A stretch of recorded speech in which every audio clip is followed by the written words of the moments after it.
Hey, Did everyone. you press the button too fast? I did. I pressed the button too fast. Hey, guys. Welcome to, we're back. Welcome to Arcane Focus. Yay! Happy New Year! Happy New Year's, everyone. Oh my God. It's been forever. It has been forever. It feels like forever, to be honest. So yes, this is Magic at Mostead. It is our main campaign that we have here at Arcane Focus. It's wonderful to see you guys, for those who are watching this on the VOD, as well as our audio-only platforms on Spotify and Google Podcasts. We've expanded the amount of places we're going, which is amazing. Hopefully everyone's had a good holiday and New Year's Day. We've been away for a few weeks, for those who don't know, resting, enjoying family life, recharging, whole deal. And we've been hard at work here at Arcane Focus to restructure a lot of things. As you can see, we got a brand new overlay. Stars behind us, the Arcane Focus logo off to the right that shows presents and everything. We have a new overlay that showcases our players' stats and details. And we have a follower goal. We want to try to hit 500 followers by the end of February. So that's our goal. We're at 409. Yeah. Ooh. Yeah. Tell your friends. Tell your friends, please do. Please follow us on Twitch. Very much appreciated. And watch us every Saturday at 2 p.m. Pacific Standard Time, and sometimes Sundays for one-shots. Let's see. Well, I don't think we have a lot of... let's go through announcements first. First of all, at the end of this month, on the 30th, we have a brand new one-shot with Careful Cantrip. Two members from that streaming group, which honestly, they are lovely folks, and I can't wait to play with them. We also have Realmsmith, Dave from Realmsmith, who will be joining us.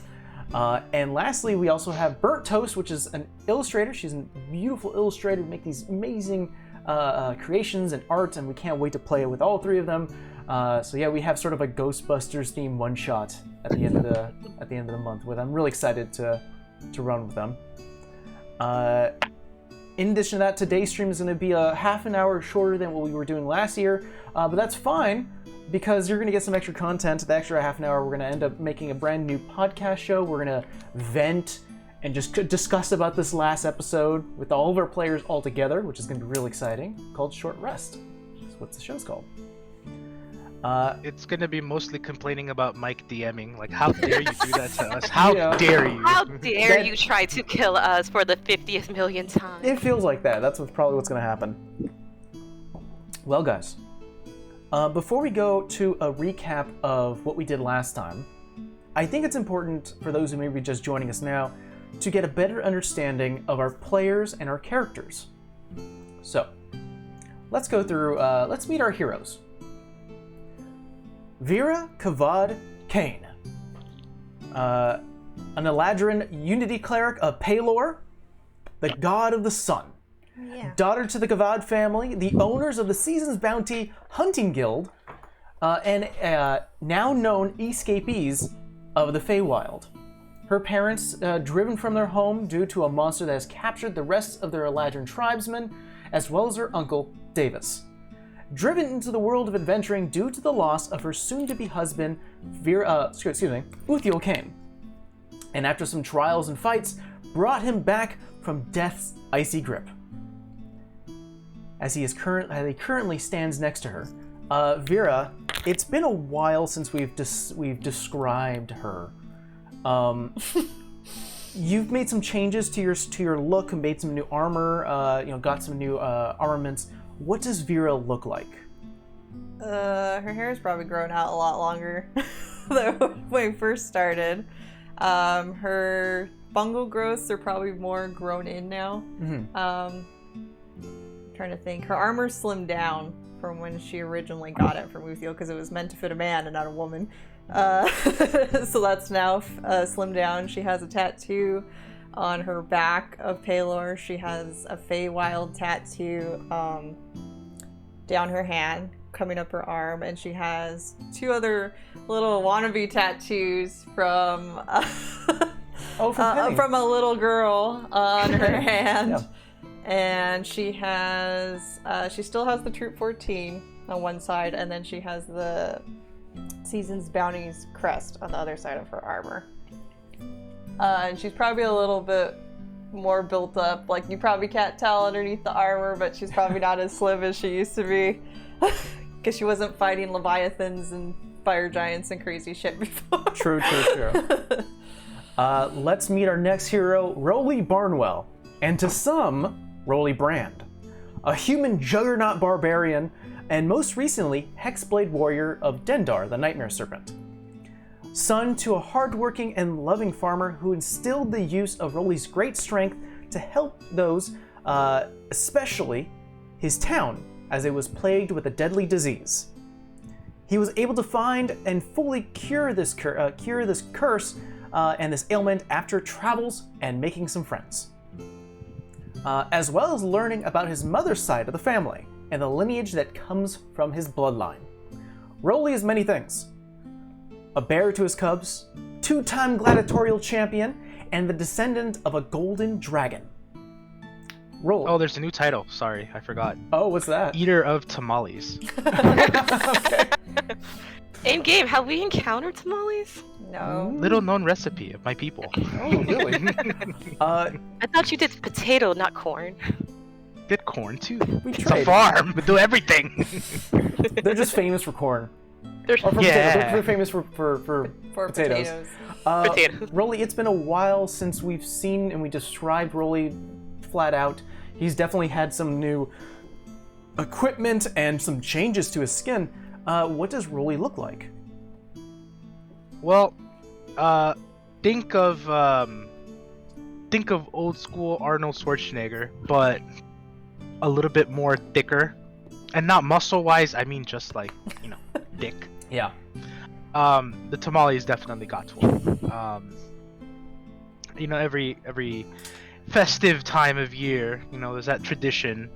So he might need to lose just a little bit of weight. Of course, hasn't really been adventuring much lately, so probably due for a nice adventure. Okay. And last but not least, Savannah Skrilla. A Tabaxi arcane trickster rogue and the top agent at the Raven's Kiss. A content-expanding thieves guild whose eyes and ears watch over Mostead.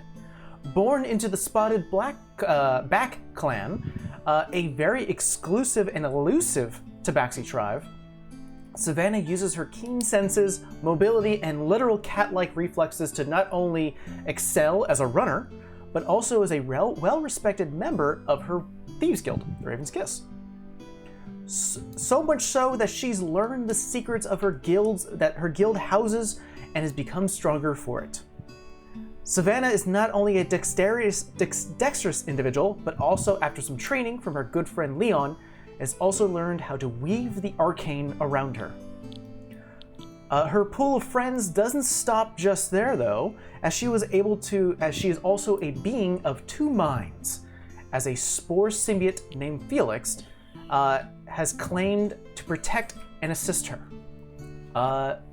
Once again, for the same sort of prompt for you, Savannah, there's a lot of changes have happened since the beginning of the adventure.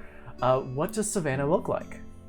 I don't think there's any too much obvious change. People aren't going to notice the spores unless they see the spores.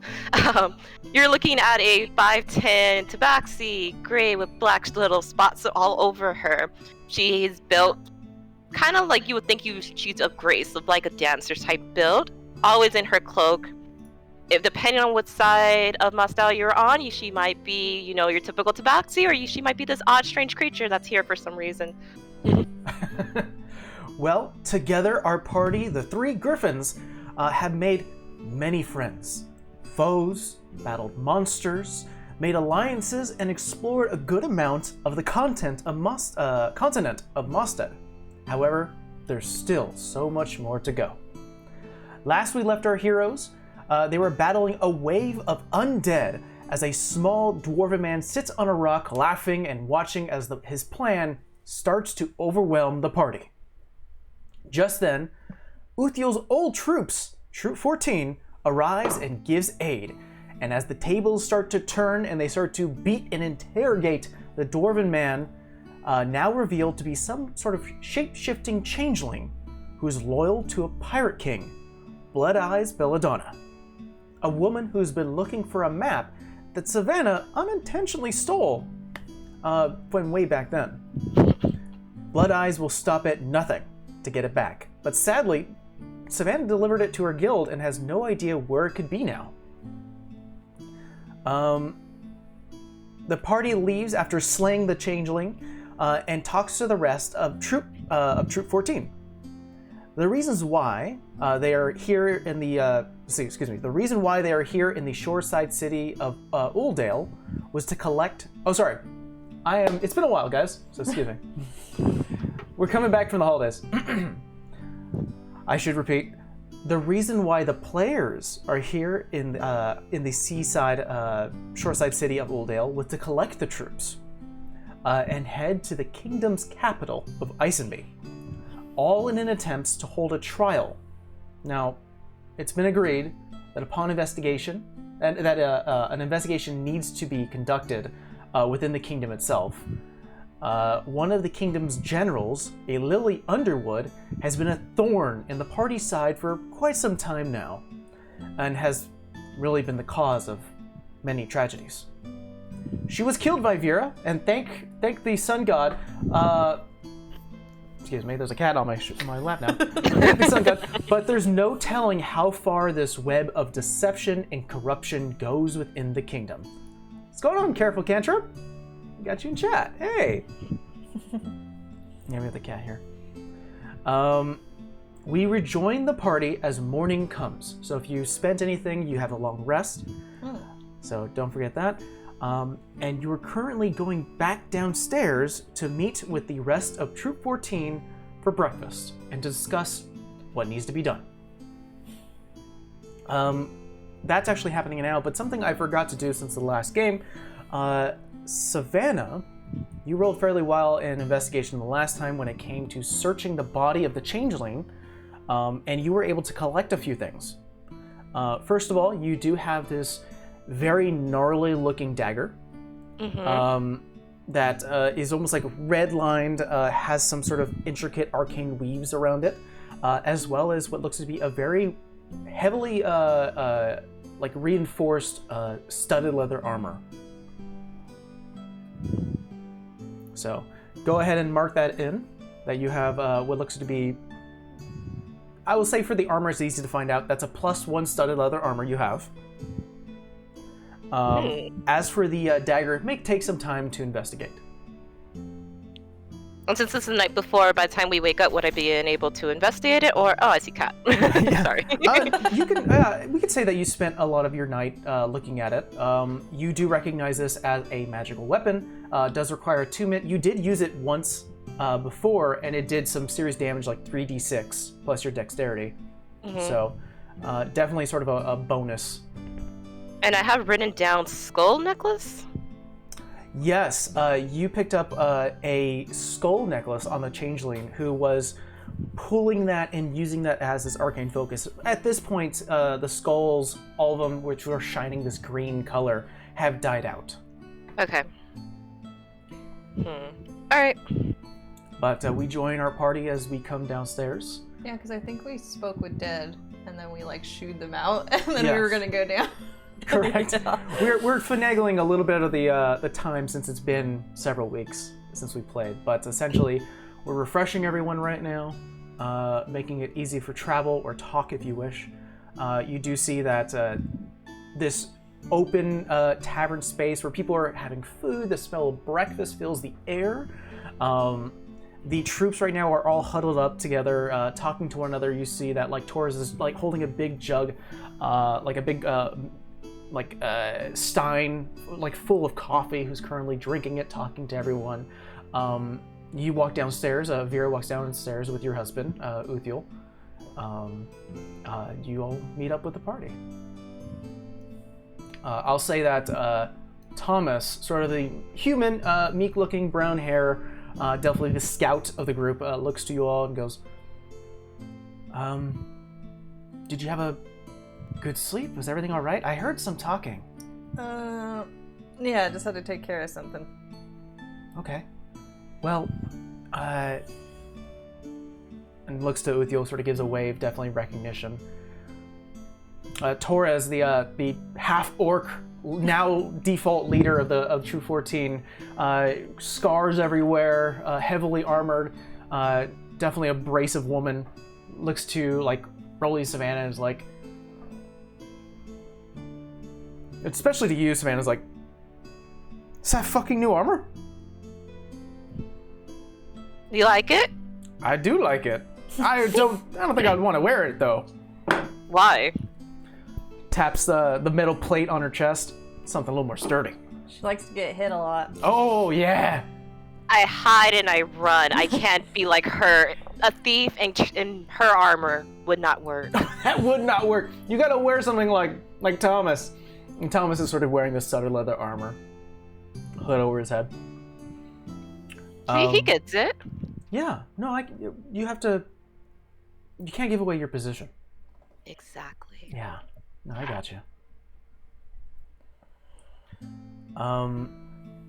Amber sort of taps onto the table and leans over. All right. Well, do you want me to contact Celia? Yeah, I think so. Edgar, go and send a message. See Edgar, sort of the wild-haired cleric of True 14, who currently is like kicking his teeth, like a little bit of like food and breakfast in his. Edgar, What? stop being gross. Hey, don't worry about it. No one's like everyone's ever seen this. It's fine. Okay, sending a message to Celia. You see him sort of go in a bit of trance as sort of this arcane light goes outwards.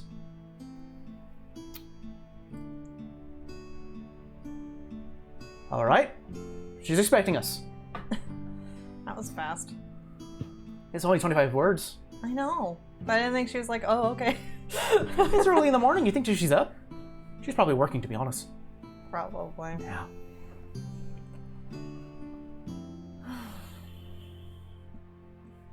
I think she's, Vera's just taking a sip of her coffee. Yeah. Enjoying the slowness of this morning. Actually, when I realized she's kind of has the plans, I was kind of like, Vera, when you get a moment, we need to talk. Yeah, I Preferably away from the troops. also need to get rid of another mouth. I'll say even Uthiel gives a tilted head. Well, I can't just leave it up there. That's kind of rude. Oh, what we left upstairs? Mm-hmm. Right. You want me to go dispose of it? Yeah. Okay, I'll taps it, sort of gives a goodbye to everyone. See you guys in a second. Goes back upstairs to take care of that task. I tap Vera on the shoulder. It's like, I hope you two didn't break anything in that room last night. We all slept in the same room. Oh yeah. Man, I need coffee. I just kind of pushed it at him. Yeah, Rolly. Ah, sweet, thanks. There's no whiskey in it. Oh, he's not gonna like it. What the hell is this? It's probably a little better coffee. Troops probably don't like cheap coffee. I'll say that Tastes the same. Edgar's like, the fuck are you talking about? We'll barely get paid. Listen, he was introduced to coffee thinking it was Irish all the time, so now that's the only way he drinks it. Torres fucking loses it. You would, Torres. She's like, that's fucking brilliant. Yeah, That's well, what you thought was. when You know he what? drank regular Well, we coffee. needed to loosen him up when we first all started. Rolly, I approve. That's a good. That's if you're gonna learn anything, to be honest, that's the way you're gonna do it. And yet here I am without coffee. Oh my god, check my bag and see if I have Sav, I anything think left you'd in have a there. little bit of liquor left, no? Oh wait, I gotta roll for Moscow's thing. Well, so what are we doing now? So you talked about going to. We're talking to Celia. We're gonna get a trial going. You guys joining us? At least I am. Yes, we're joining you. All right. We're gonna go out and collect our stuff. So finish up your breakfast here. I'll meet you guys in a few minutes, all right? Okay, trying to find my... The rest of the troops get up, most of them covered in armor, start to make their way upstairs. By this time, you do see Uthiel, who currently has a bag with several wrappings, and looks like one of the fitted sheets from the inn, and sort of wraps it around, starts to head downstairs, give you like, I'm doing it, and walks out the door. Sorry. He's too nice for him to be, you know, soldier boy. Just don't piss him off. Noted. So I'm gonna just check to make sure no one's listening to what we're about to say or talk about. Make me a perception check. First roll of the year! Can I give her Yay! guidance? Yay! Sure, you can give her guidance. Yeah. You don't have to. You don't have to. It wasn't that 20. Oh! Beginning of the new Double. year with a natural 20! Twofer. That's Twofer. really good. By the way, Let's chat, go. our players might be a little under the Sorry, weather. Chad. I'll just say it. I'm recovering from COVID, so sorry for the coughs. Send good Get your vaccines. good vibes. Send good vibes. Oh. Natural Send coffee. 20. Irish, particularly. Yeah. Savannah, your keen ears and eyes look around the tavern itself. It's starting to fill up with tavern goers because it's morning. When it comes to a city like this, people don't really cook. It's a lot of, let's just go to the local Communal. space. Yeah, it's a communal thing. You look around and no one's really paying attention to you. So you can pretty much have a conversation in this arena chatter amongst each other in low volume, and you feel fairly confident that no one's going to overhear you because they're already busy with other stuff. I can hear you. Well, we want you to hear us. You can hear. It's just, you know what? I'm still gonna code it as You know like I what? just don't need my family information getting out there. I'm looking through Sav's bag for some liquor to put. If whatever you find in there is not my fault. I'm like, whatever you find in Do there you is not have my liquor fault. in your bag? I thought you did. I steal stuff from the bar all the time, so I wouldn't Okay. be surprised if there's something She's in just there. gonna find whatever Just a bunch bottle, of silverware. and she just puts a little Wait, bit. wait, in this coffee. nope, wait. I look at the bottle. What is this bottle? Isn't this the one we took from the other place that you go to? I'm still asking, what is this bottle? It looks like very dark wine. Pop. Mel. It is very old fermented Oh wine yeah, that wine. that it feels like that would put some hair on your chest type of Man, thing. I'll just add a little Yeah, there few you go. drops. Here you go, Ro. I take the bottle. Hey!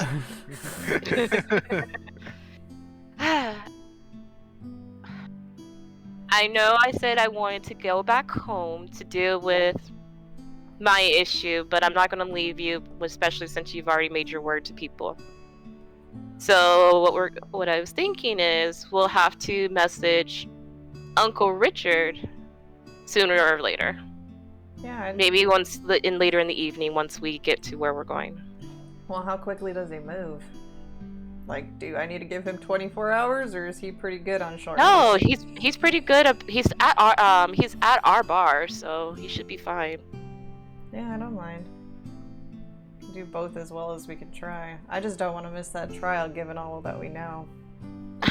But do you understand why I feel this needs kind of urgency on this, right? Because this isn't just me. This is my clan. No, I understand. We'll do what we need But to I understand why this is important to you, and I'm not gonna just up and leave. do. Yeah, but still have a missing uncle that apparently is a key component to the apocalypse, so that's going to be interesting. I'm not worried about him. Have your dad given you any more about this yet? He's still looking for him. He never found him.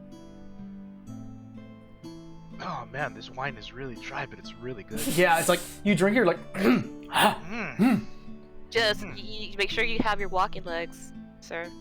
My still walking got- what? Yeah, I don't want to. still I got- don't think all the troops want to carry you. And I don't think we have any type of beast of burden to throw you on. Oh, Torres will just drag him from a rope. And you're not using my carpet. My waka who? Oh no. which is funny that you mentioned that. I'll say at this point, the troops have came back downstairs, definitely seeing the crowd starting to come. They're like, excuse me, sorry, excuse me. All right, we're all ready? Wine. Yeah, sure, fuck it. I don't give a shit. Yeah, it's fine. Oh! That's good. Hey, that was a good year. No, I like it. It's great. It does knock you back a little, to be fair. It's not for weak stuff. No. Hopefully you guys are okay with the back, all right? Okay. Taps the back. That's Come on, perfectly fine. follow us. Yeah, I don't think we need to be a beacon. I'm good. They lead you outside towards the closest stables that are here within Uldale, quite near the school, the university here within the city. And there is what looks to be a wagon. Basically, they have two horses, and it's connected to a wagon that is like where you would put like a debutante or someone very important, like where you can go in, close a door that can seat maybe about 4 people cramp. There's a space to sit on top as well, so everyone can technically fit on here. Probably Rolly has to sit outside. You could sit up front with Torres. Yeah, I would say You and Torres go a bond. probably the biggest people are Rolly and Torres in this whole thing. How much is a horse? That's a good question. I think for horse rentals about 35 gold, but I can double check. I think you're Give gonna. me a horse. Just give me my own horse. Are And I'm you? keeping a bottle. Are you? I don't know if you should drink and ride, Rolly. You don't tell me what to do. Well, if he What are you, crashes city guard? into a tree, we rock paper shears. Who's gonna have to pick him up? 1, 2, 3, not it. Walks away. Oh, I'm not it. Gotcha! Gotcha! If I can't see it from here, I'm not it. It is 35 gold pieces. Take my gold. All right, we'll go ahead and say that you Take minus my 35 gold gold. pieces. You currently, unlike the domain. Oh, there goes my mic. There it is. He pulled it. Yeah, he did. Unlike Wait, the actually, how much is it to rent a fake cat? a cab. A fake cat. Oh, fake cat. I don't know if they're for I don't sale, think you sir. rent I don't fake know. cats, because those are generally familiars. Someday. Oh yeah, I'm staring at my polar bear card. Okay. What do you have in marked right now? I only had 1 day, because that's Well- what I wrote down last time, and I need 7 days, right? So with a horse at your side, Rolly, definitely making it a lot easier when it comes to travel. I'm gonna mention one Oh thing. no, I have 2 days. 2 days. So I'm gonna mention one thing for you guys. You are a group of 8 heavily and very strong-looking individuals who are traveling down from Uldale all the way to Isenby. A lot of you are wearing the signature armor of the kingdom's royal troop, or not royal troops, but special troops. You are not gonna get fucked with. You know, unless even animals who have the base instincts of attacking a group for food. You're too many people, you're too heavily armed, and even the dumbest creature would be like, not that group. That one looks hard to chew. Exactly. Like, not wise. So we're gonna have a bit of a montage as you guys start to ride your way westward towards the city of Isenby. With Hey. Uthiel back, I'll say that one good conversation that sort of drums up, especially from, I'll say it's from Edgar. He'd be more the abrasive one. Is all right. Well, fuck it. Now we have Uthiel back. So what does that mean? You have him back. That's what that means.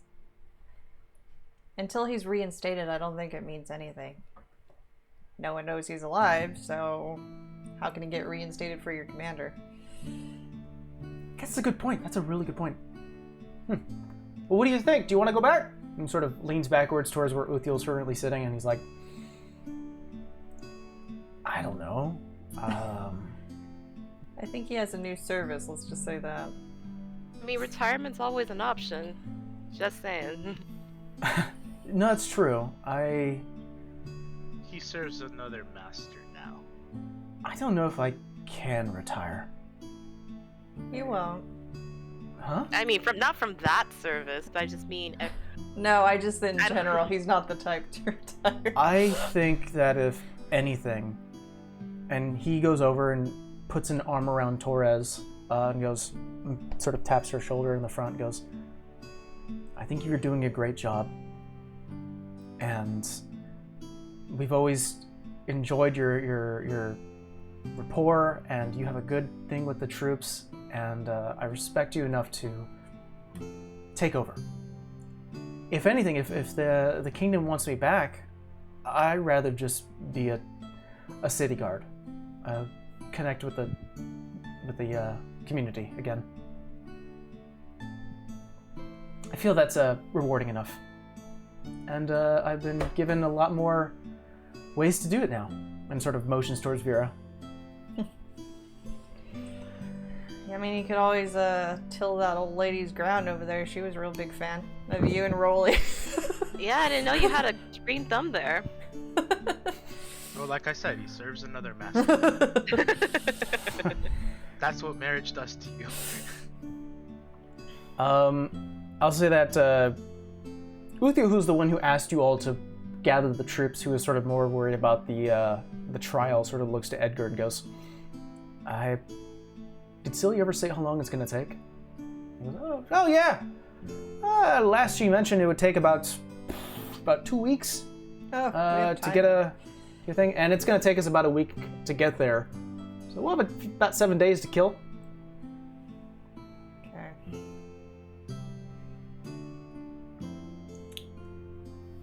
So that question goes along, and something else that's during this sort of montage of moments. By the way, since it is about 7 days of travel, Vera, unless you're doing anything extra, you can concentrate on your... That means I can have my polar bear, because I already have 2 days. Okay. We'll get to that in just a second. Woohoo. So the big question was, what will the party be there for the trial? And it sounds like you will be. One big thing, especially Uthiel to only you three, says they're going to ask about Lily Underwood. Yeah. What are we going to say? The truth. Wait. When you say the truth, what do you mean by the truth? The truth. And you can exclude yourself from that if you want. But That's why I'm asking. When you say the truth, what do you mean by the truth? I'm not going to include anything about you, but directly about her and what she's done, definitely. Okay. I mean, we can't get around that.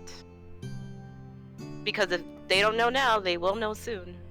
That's the problem. We need all the help we can get. We also need to find a way to correctly ask for aid.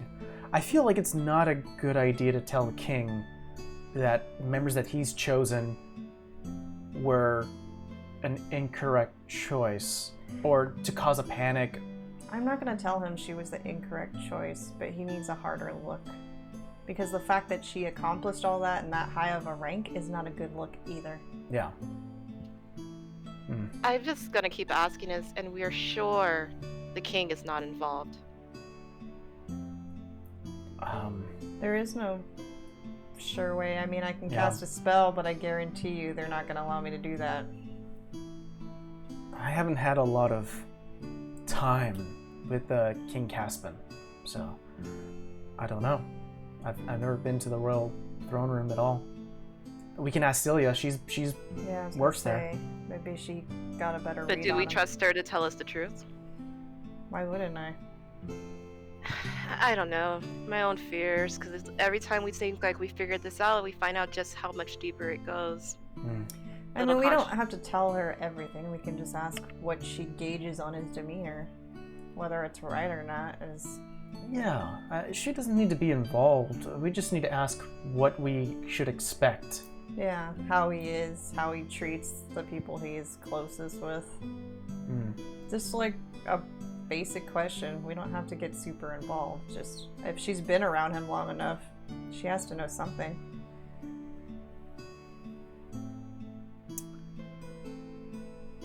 I imagine that he gave great trust to those he put in command because she did a lot of shit unchecked until the very end.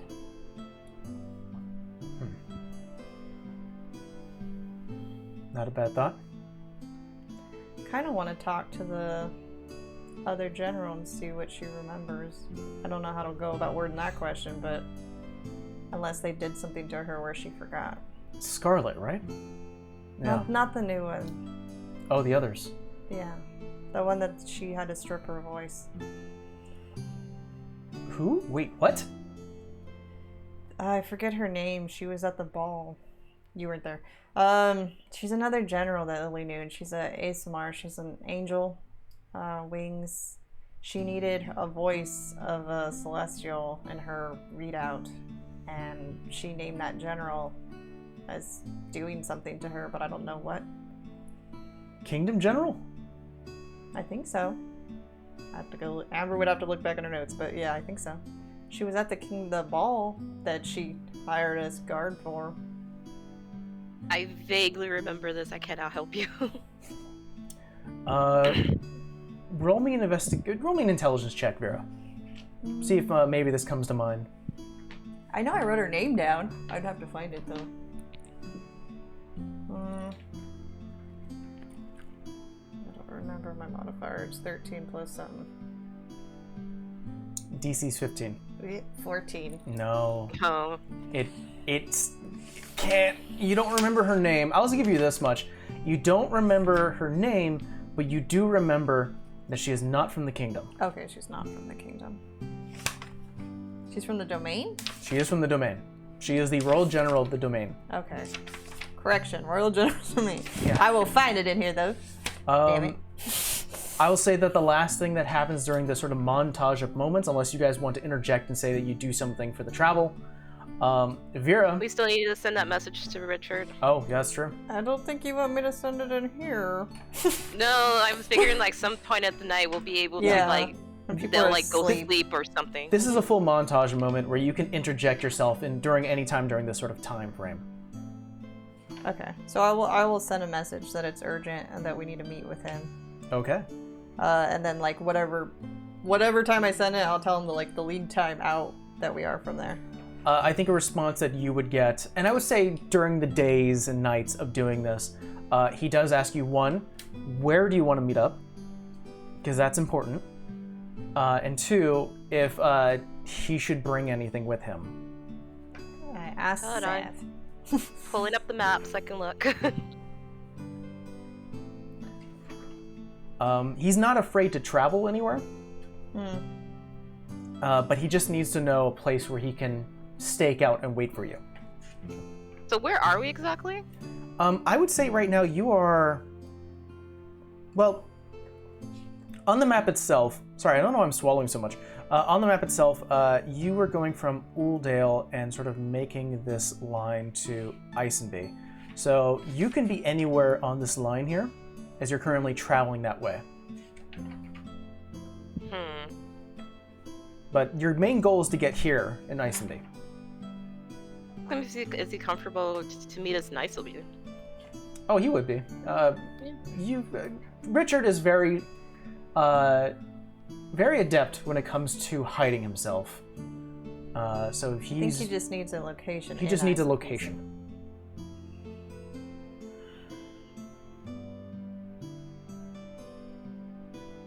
I mean, Dark Tavern, I don't mind, but that's still with a lot of people. Do you know where we're staying in Isenby? I don't think so. Do you need a place to stay? Yeah. Omberwood offers his homestead. Ooh.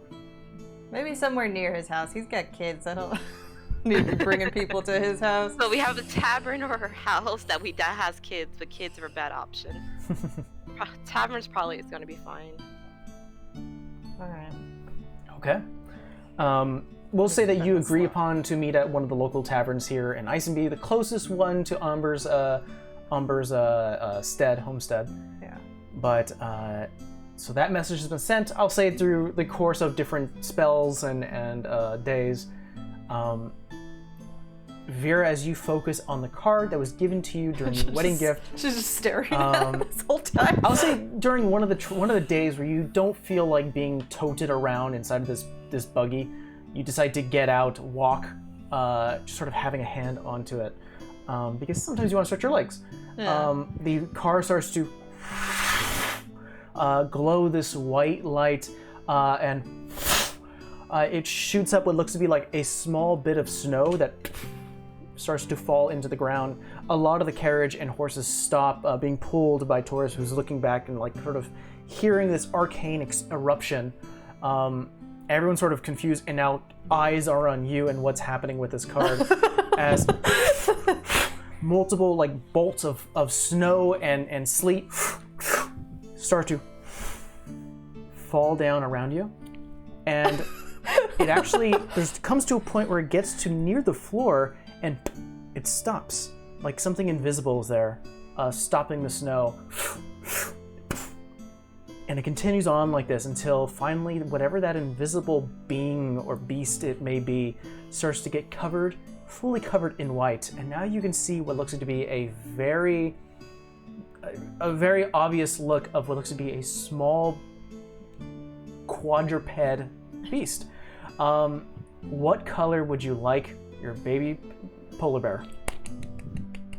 I don't know, it's probably the same color as her hair. So actually purple. All right. I was gonna say purple or gold. Yeah, purple. Purple. The snow starts to melt.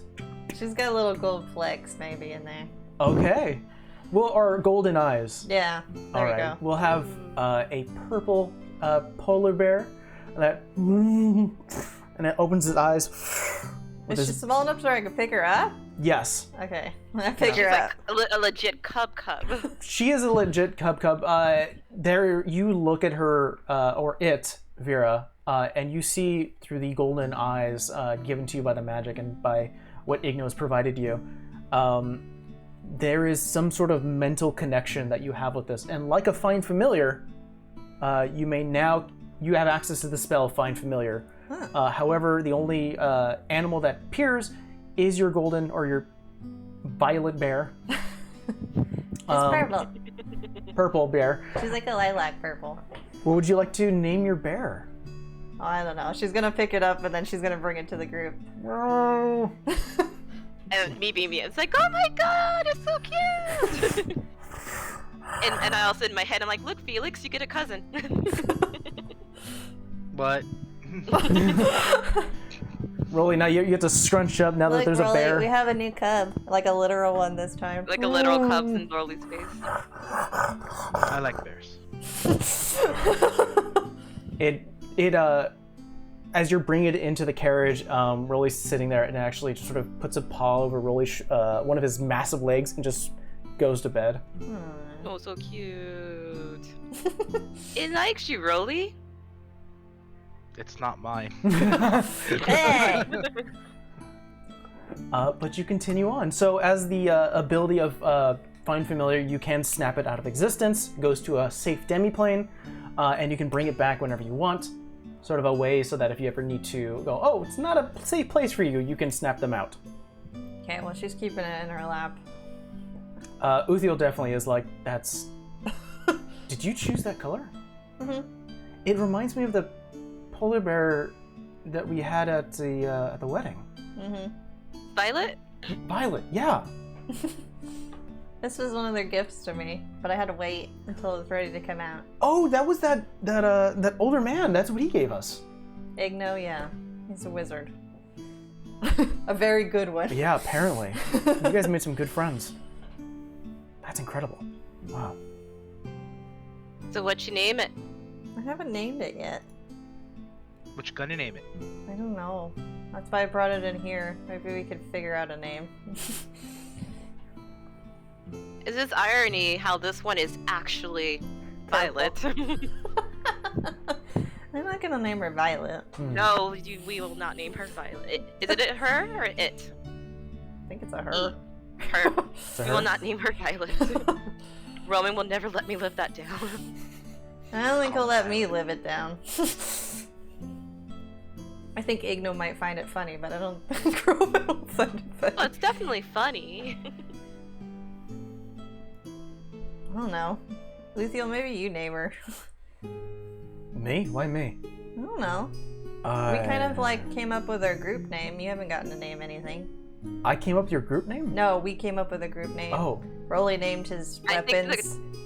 I think the group name found us. Yeah, by accident. Boy, was it an You know, I've accident. been meaning to ask where the story came behind that name. Somebody thought it'd be funny to have Griffin roasted and killed a mama, and then we felt bad, and we kept it. So we had a bunch of baby griffins with us for a while. that try to eat us constantly. But they were so cute. But they were cute. What are you guys? Definitely Thomas, who's the skinniest of the bunch, who's probably in here, is just like laughing right now. Just sort of this. I also fell through a floor into a cavern when I first met these because a giant. Oh, not a giant. What was he? Goliath. I think Goliath was doing an Irish jig on the floor, and apparently there was nothing underneath the floor. Yeah. And then we had to fight some creepy ass wolves that were not like regular wolves. Yeah, but they had really nice fur. That got us some decent coin, if I remember right. And then a giant spider tried to eat us. Oh yeah, there was that. You guys as you start to make your way further through the forest itself, tales of past adventures from both the Three Griffins as well as True 14 start to be shared during campfires and late nights. Especially there's moments where, Vera, you learned some stories that Uthiel was involved in when you weren't involved with the troops or adventuring a lot. There's a lot of moments where people are just actually enjoying travel. I'll say that if you allow Uthiel to come up with that. Yeah. Uthiel does grab the bear, sort of picks it up and goes, "It's a girl, right?" Mm-hmm. I'm gonna name her Lila. That works. She's like a lilac. Yeah, that was the idea. Sort of gives it back to you, Vera. Well, you can hold her. Oh, sorry. She likes you. I don't think she likes being passed around like a piece of cake. Eventually, you guys make it back to the main capital city of the kingdom, of the Celadon Kingdom, Isenby. Let's go ahead and give a reminder to our players of what Isenby looks like. It is a 3-level town that has multiple, has layers of different sectors. The bottom sector being the main market and business space where a lot of retail is here, shops and retail happens. There's criers off on the streets yelling different promos and deals and just promotions as well as the daily news. The middle section of the city itself is more residential, sort of like middle class, people having small villas and houses along sort of this edging. And lastly, the top of the city, the top level, being more of the upper class shops, upper class citizens, as well as the castle itself, Castle Caspin. Everyone roll me a perception check as you start to make your way further into the city.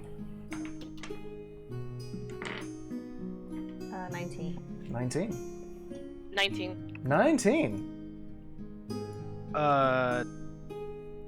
30, 20. Dirty 20. You all, that was really good rolls, guys. All 3 of you recognize something very odd as you start to make your way through the first level of Isenby, is that you can see, noticeably, there are a lot more domain forces around here. I'll say with the 19 and 20, you clock that a lot of them, and Savannah, this is not very odd to you, but when it comes to domain forces, instead of traveling in a troop of 5 or 6, a lot of them are in pairs. So there's like a pair of 2 walking over there, pair of 3 walking over there, pair of 2, nothing higher than 3. But you clock about, within the city that has about 600, 700, 800 citizens, about 70 troops, domain guards, who are just sort of making their way, moseying around within the city, taking stock, looking around.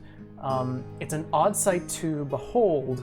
Not to say that domain don't come here, from time to time, but the fact that there's this many is odd. Vera just smirks. She forgot about that. With this knowledge, what do you guys do or say, or do you just continue on with your path? I forgot her name. Was her name Ruby? The one that we met in the Domain Kingdom that gave us our tasks. I think so. That sounds right. Ruby Blair. Yeah, Ruby Blair. Yeah, the royal counselor of the domain. See, Ruby works fast. Well, this is going to be interesting. I mean, I gave her what we felt comfortable saying, but I mean, maybe this will help. To be fair, I'm kind of glad, because if there is anything going on, and there was nothing going on in the domain, and maybe it's a good thing another kingdom's involved.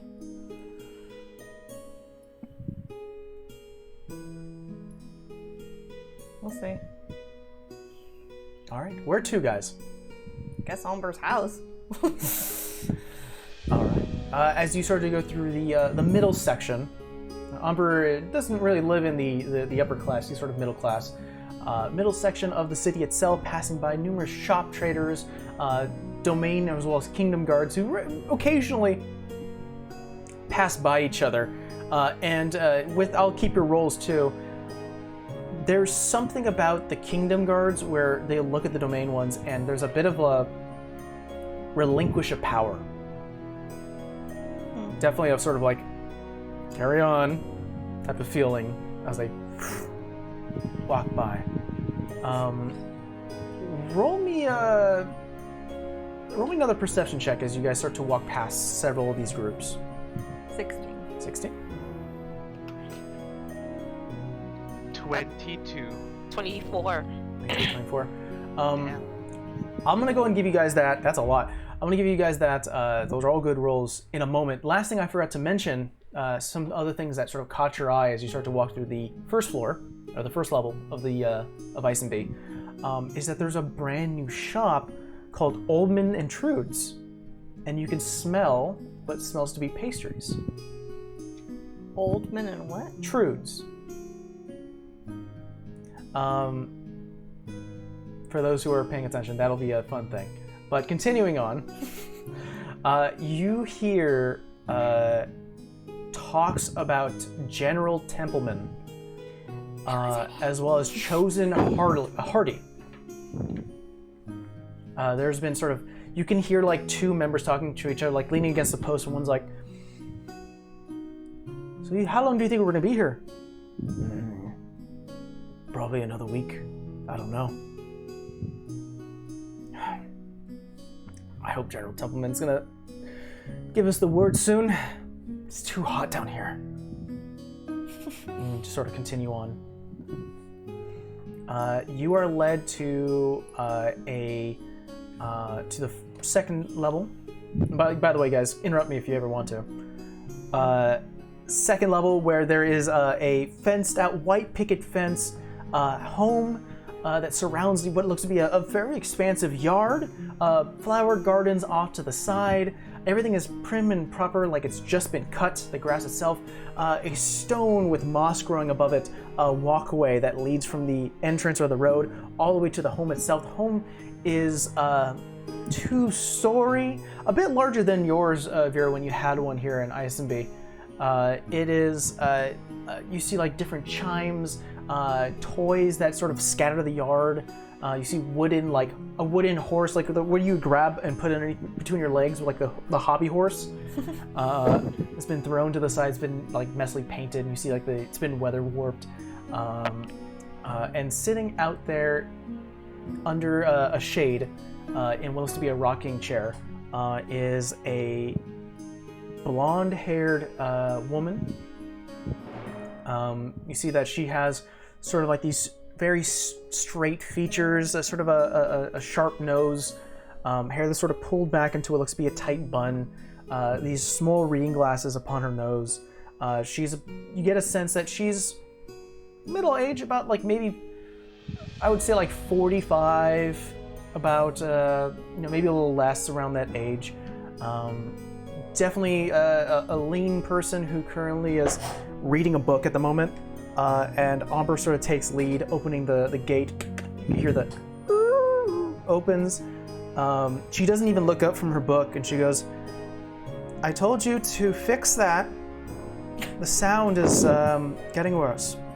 And Amber kind of laughs a bit and goes, "Yeah, I know." Is she also a tiefling? She's human. Oh. Oh. you see, at least Vera, you would recognize this to be Celia. There is a big greeting as she looks up from her books, closes it, puts it off to the side, and goes, grabs Amber, kisses him on the cheek, and goes, whispers something in his ear. And he gets excited and goes inside. She looks to the rest of the troops and goes, "You are all a sight for sore eyes. How are you?" It says greetings to all of the troops, and finally he gets to you, Vera, and goes, "Vera," grabs your hand. "The armor looks good on you." Took me a while to grow into it. I'm sure. You see that her face gets a bit ghostly white, seeing Uthilms shakes her head. Miracles work in weird ways, Celia. Edgar told me it, but I didn't believe it. Make yourself at home. Oh wait, these are my friends. This is Rolly and Savannah. This is Celia, Amber's wife. Nice to meet you both. Rolly and Savannah, right? Right. Yeah, I'm Celia. Please come in, make yourself at home. I have some tea brewing right now. Where are the little ones? Petro! Where's that boy? Tell him I have a surprise. As she yells that, you see a figure run from the backyard. You see what looks to be a young kid, about 5 years old, with like dirt in his hair, and like all over his cheek, and following behind him, you hear a scream, and you see I should actually describe a little more about Petro, who is... What's his name? Petro. Petcho. He's got like the blonde hair, like his mom. The only thing that is different in terms of him being a human is that he's got like these pointed teeth. And you see following behind him is sort of this older teen, about 15, 16 years old, a girl who has her hair braided all the way down and is covered in mud from like head to toe, and she is pissed. Like she's kind of like, Petro! Just hide behind me. And this is Amagri. Amagri? This is the oldest of Amber's in her teens. You see that she has a tail that's currently wrapped around her. She is human as well, but the only telltale signs of her tiefling heritage is a tail. As currently it's wrapped around her because she's a bit embarrassed about it. She runs towards it, and she's wearing like a white dress that's currently now just mucked in brown, and she grabs him. She's like, "What did I tell you? Stop!" Now. Hi. Yeah, you have a greeting party. You can beat him up later. Petro, come off! Maybe, Savannah, you want to give her your stone for a second? I was thinking that too. Hi, I'm Savannah. Take that for a second. I give her the shower stone. Oh, all right. Yeah, Celia grabs it and goes, I'll give it to her. Just squeeze it. I'm agree. Just squeeze. Why? So you cannot look like you got covered by mud. Just trust me. As the flash of this almost light blue arcane light covers her, and all the dirt and muck has fallen to the floor beside her, and she's like, "Oh my god, that's so cool!" Oh, thanks, Savannah. Oh, that's so... Hi, I'm Amagri. She immediately goes to you, Savannah. It's like, hi, that was... Savannah! Nice to... That's really cool. Are you friends of Dad? Is Dad Something here? like that. Yeah, he went inside, I think. Immediately, Petra goes, Dada! Runs.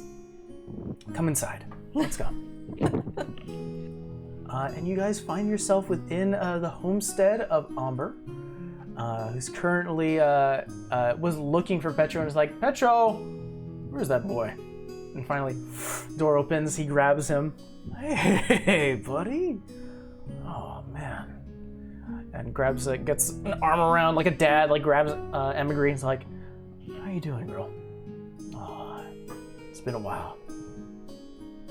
And you guys have sort of a nice moment here within Umber's homestead. You can talk amongst the other troop members or anyone within Umber's family or his wife or himself or yourselves. I'm like, I was told there was tea. Who wants tea? Right you are. Let me get that for you. And bamf out the bear when she's like not looking. And I motion towards the kids. I mean, both of them like take 2 steps and are like, what is that? It's a bear. She's a baby. What's going on, Shady?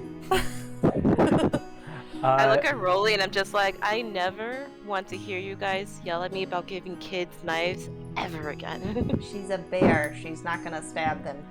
And she's an infant. It latches over to Petro and pins him on the ground and then starts to like roll over him. And she's like, oh, it's heavy. She's not that heavy. Won't stab them, but definitely will crush them. She's like this. He's fine. They're probably about the same size. Yeah. I'll put her to the side, not on top of people. You can lick them though. Probably tastes like dirt. With your mental command, it starts to do that. It's rude to sit on people, Layla. It sits down, like doing like the polar bear thing that you'd see in like Coca-Cola commercials where they sit down, properly. It sort of sits there and waits your command. Oh wait, Celia's gonna get, well, she won't get mad for a minute. Yeah, so she hasn't seen the bear yet, has she? No. She comes with a tray full of cups and the Troop 14 members go into the back and help her out. She has like a pot, she's like, gives like that startled... She's friendly. She's just a baby. Well, hi there. Amber's like, don't worry about it. It's a wedding gift, apparently. Oh, I see. Okay. Wizard gave it to me. Good. She's friendly. So you guys have this quiet time. What would you like to do? I think Vera's just trying to figure out how big this bear is gonna get and how quick.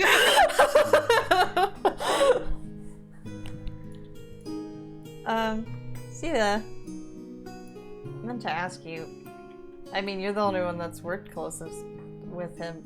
How's the king's demeanor, by the way? Like, is he stern? Is he a good listener? Is he kind of like off to himself, or? He is. She brings a cup of tea. He is, I would say, a good listener. I feel that he is. There is a bit of sternness that comes with his position. Yeah. I mean, and hopefully I'm getting this right, but I'm a stenographer for the courts. So the word has been sent, and we have about 7 days until we can get an audience. He's fair. He's very fair. Okay. Just trying to get a gauge. No, I understand. If you've never met the king, I can understand how it could be a daunting prospect, but you'll be fine. Anything you shouldn't do other than the self-explanatory? Like, does he have something that he's maybe just solely against that maybe wouldn't be common knowledge?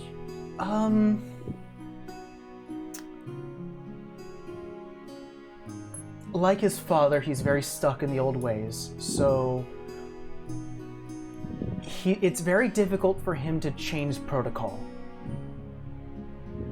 But he can be convinced. But he's open to the idea. It's just hard for him to actually do it and find a better alternative. but he's fair. Yeah, he's changed his mind a few times.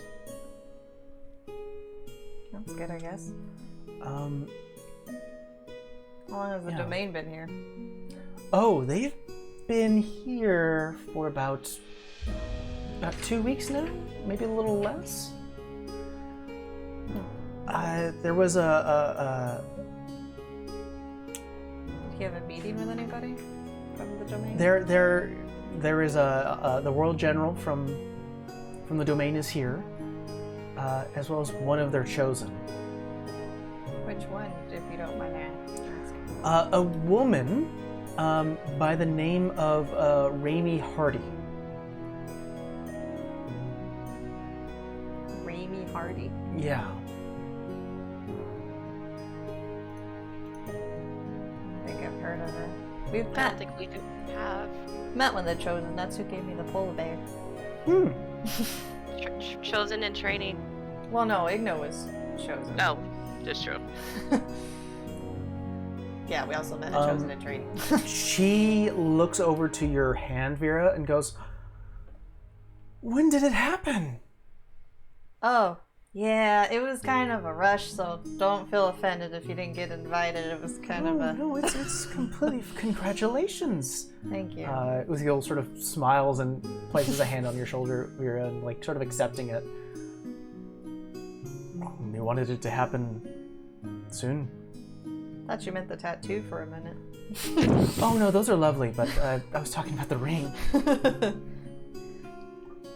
And she sort of switches her attention to you, Rolly, and goes, Rolly, Very bad.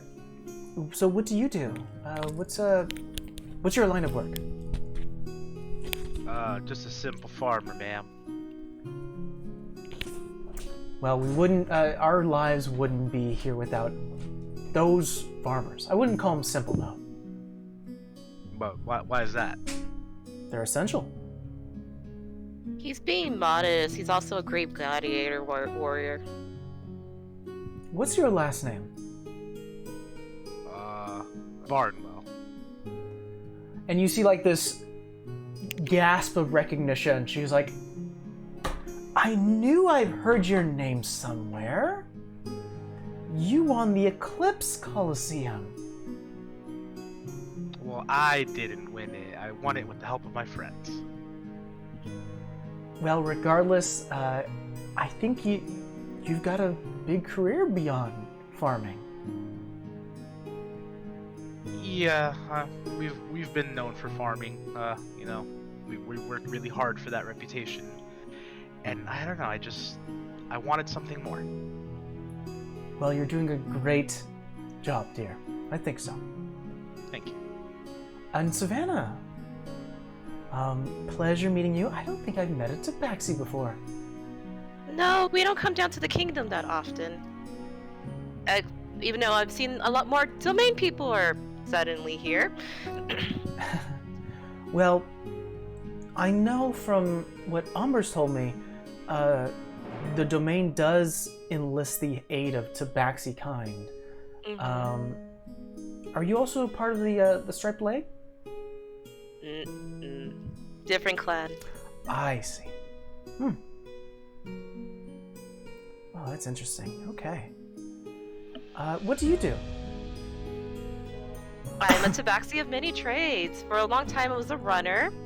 Kind of fell into aid of these crazy two, which has been fun. Now I help them out or I work on our bar. Did Vera tell you we own a bar? No, I didn't know that. You own a bar. That's great. Yeah. A professional woman, I love it. Especially an owner. Need more of that. We do. Plus, it's not only mine, the three of us all work hard on it. Oh, I'm sure. Where is it? I'm having a brain fart right now. Alrac. An Alrac. Alrac. It's up in the domain. Right. Wow, that's far. Okay. Sorry, I'm currently looking for something right now, but Well, it is, I guess I'll have to make my way there one day. We would love to have you. There you are. A bit more conversation is had,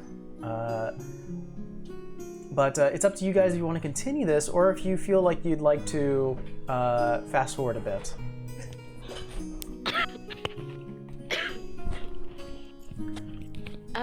Well, wait till she's back on mic. I think we could fast forward a little bit. Okay. So what we're gonna do, guys, is that you technically have 7 days of downtime. Ugh. So what we're gonna do is this is gonna be a special downtime because Celia will let you know that until there is a sort of a week, up to a week wait period. So you're not entirely sure if it'll take 5 days, 6 days, or 7. So it's not very smart to go travel outwards. So you have the town of Isenby to explore, to kill some time. You are well aware that Isenby has commerce of all types. If you're looking for work, there's some small work jobs you can do. If you want to learn something, you can do that as well. Excuse me, there's a grand library here. If you want to stake out the space, you can do that. Yeah. So we'll go in order. Vera, for the next 7 days, what would you like to do? Just thinking in my head. Or you want to pass it over, we can pass. Yeah, pass it over. I still have to think. Rolly, any ideas? Work. Work? For the entire 7 days? Yes. Preferably combat related. Combat I related. want to get my hands dirty. Okay. No, are you gonna go find another fight club? Don't tell me what to do. You're not my boss. Well, actually, yeah, you are my boss. Oh. Actually, it was a question, not a demand, but okay. Oh. Roll me Yes. Roll me an investigation check.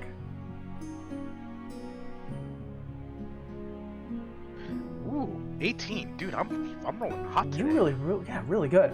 18. You look around the majority of Isenby, especially on the first floor, first level. There's not a lot of terms of fight clubs here. A lot of very aggressive behavior is kind of pushed away or not allowed, mainly because you're so close to the crown. And any aggressive behavior here could be transferred upwards. It could be like a sign for something. So there's not an underground thing, but there is sort of manual labor you can take part of. Shops that need lifting, for stock. People who need transfers from goods to homestead.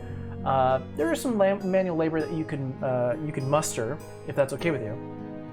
I will rent a horse with a wagon, and I will do all the jobs.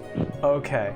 With the use, Rolly going back. I'll say for the next 7 days, with the use of a horse and wagon, I'll say minus 35 for the horse and wagon rental. You make about, I'll say you make about 30 gold for the 7 days. 30? Yeah. Wait, so did you lose 5 gold for working 7 days? I lost 5 gold for this. Oh, these are simple 7 people days. you're asking for. They're not. It's nice. Remember, guys, capitalism works. You get a sense that people, when they do these jobs, it goes on for a long time, and they make I am doing it literally from dusk to dawn. You're like an Uber who bought their car just to do it for a week. You're never gonna be able to pay off your car. But that's fine. Rolly. Capitalism works. Yep. Savannah, what would you like to do for 7 days? I'm assuming sometime in the 7 days we're gonna have to have that meeting with Richard, but outside of that, because I can't get it out of my head, I kind of want to have a conversation with Anne-Grace about, what's it like to be a woman with a tail? She confides into Amagri's it sucks. When it comes to studies, I'm always the one with... there's not a lot of... there's tieflings, but they're full on. They've got color and they have the look. And she sort of motions to her peach skin tone. She's and then the peach skin tail. She goes, it doesn't look good. It looks fine. It's in your head. I know it takes time to get used to it, but as you get older, you learn No one cares. But- And anyone who cares, they don't matter. Fuck 'em. Everyone's looking. No one's looking, sweetie. It's in your head. And then after a while, you'll learn to embrace it. Make me a persuasion check.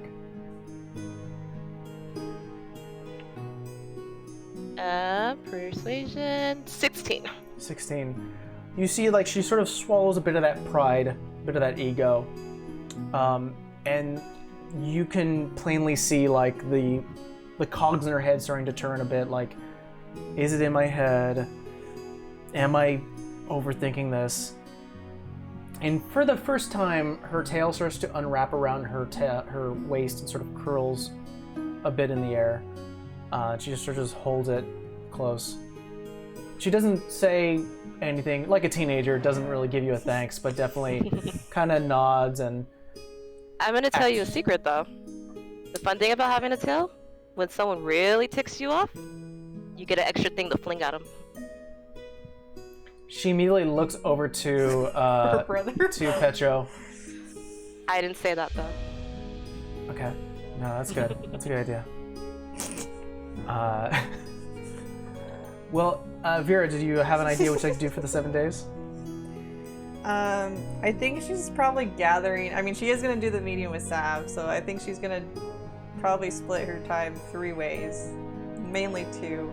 But she's gonna gather like all the information between the 3 of us and whatever Uthiel and Troop has about Lily, about what's happened, anything that that's like super personal, like, you know, the Raven's Claw and everything. Like, she leaves that stuff out, but anything that's directly about Lily and what she was doing to like further her gains and that craziness, she compiles all that together, like probably with Uthiel and probably with Savannah, because Savannah's pretty smart. So like, and just make it into essentially like this huge case file until this trial happens, so she has it. And I think the other part of that is she wants to go to the library and see what she can learn. If it's only like a day, that's fine. The other part is trying to figure out a way to get resources or help to Savannah's homeland and involve like Richard somehow. Like, she's trying to literally split her time. Okay, so we're gonna need some rolls then, because if you were just gonna do compiling notes, I would say you would have advantage on checks when it comes to the trial. But since you're splitting that time, I'm not going to give you that. I will make the DC a little lower when it comes to you convincing, portraying things. The other half is you wanted to repeat that once more. You wanted to find a way to... I don't know if like it's just like, because I know she's worried about her clan, and as like if there's any way we can, like, Vera could get somebody to help watch over them. That's a discussion you're going to have with Savannah. You realize when I said a clan, I meant the the guild. Okay. Well, then maybe scratch that part. Just Okay. have the meeting. Okay, so then we'll say that Clan's fine. you will have... Roll me a d4. Only have 1 out here. 2. 2. Mark that down because you'll have advantage on 2 checks when it comes to the trial. And you can choose. Okay. And this chosen thing can happen. It has to happen before you make the roll. Okay. Okay, this is a bit of like the inspiration thing we used to get from Nick. Okay. But I'll say that as you guys do all this for the 7 days, you guys can have that meeting with Richard. I'll say as you're sort of biding your time at one of the local pubs, you hear a knock at the door at the inn that, or at least the tavern you're staying at. You're currently at like at a circular bar. There's plenty of people drinking around you, lights flickering in the night as you're currently just having a drink, and you hear at the door at the entrance. A couple of people sort of follow your same eye. You sort of see the door itself. No one walks in. They shrug it off and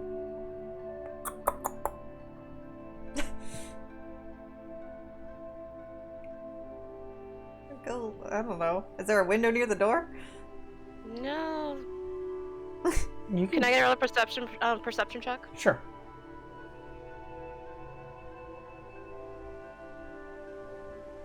21. 21. You lean back in your chair to look out the window itself, and you do not see a figure, but the odd thing is that you can hear the knocking so clearly as it goes again. And you said the knocking was on the door or the window? On the door. On the entrance door of the tavern. I'm gonna take a walk outside, guys. So I'm gonna get up and walk.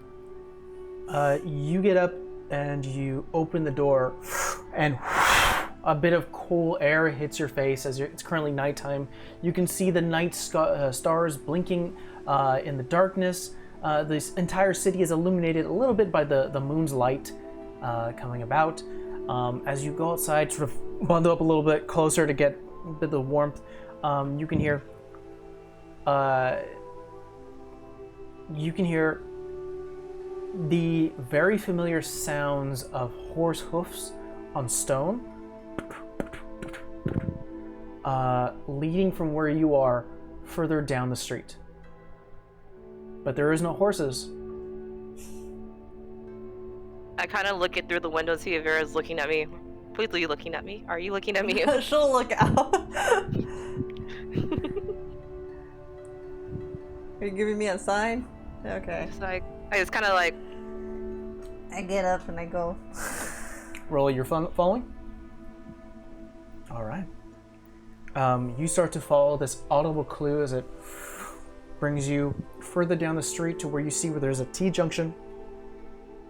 And you can hear what sounds to be like a box being knocked over towards the left in one of the alleyways. But there is no box. Go that way? I'll follow the sound to see what I heard. You continue forward. You get to a point where the alleyway, you're at a point where like the illumination of the sun is still casting upon you guys, so you can see somewhat. Really, you have to sort of squint your eyes and sort of see in the dark enough. Yeah, the orb. That's true. You have the orb if you want to use it, but not enough for... Oh, ooh, sorry, you can see now. No, I like the orb out. Put the orb down. Well, if he walks into a wall, that's gonna make a bigger sound. That's all I'm gonna say. You come across what looks to be like a about 10 foot by 10 foot area. Behind a couple of the buildings, you see like buildings to your left and a wall to your right. And of course, the pathway you just took behind you. But it is a squared off space with walls that reach about 5 feet high, nothing too tall. But you hear like a door closing. Is there an actual door there, though? Make me an investigation check.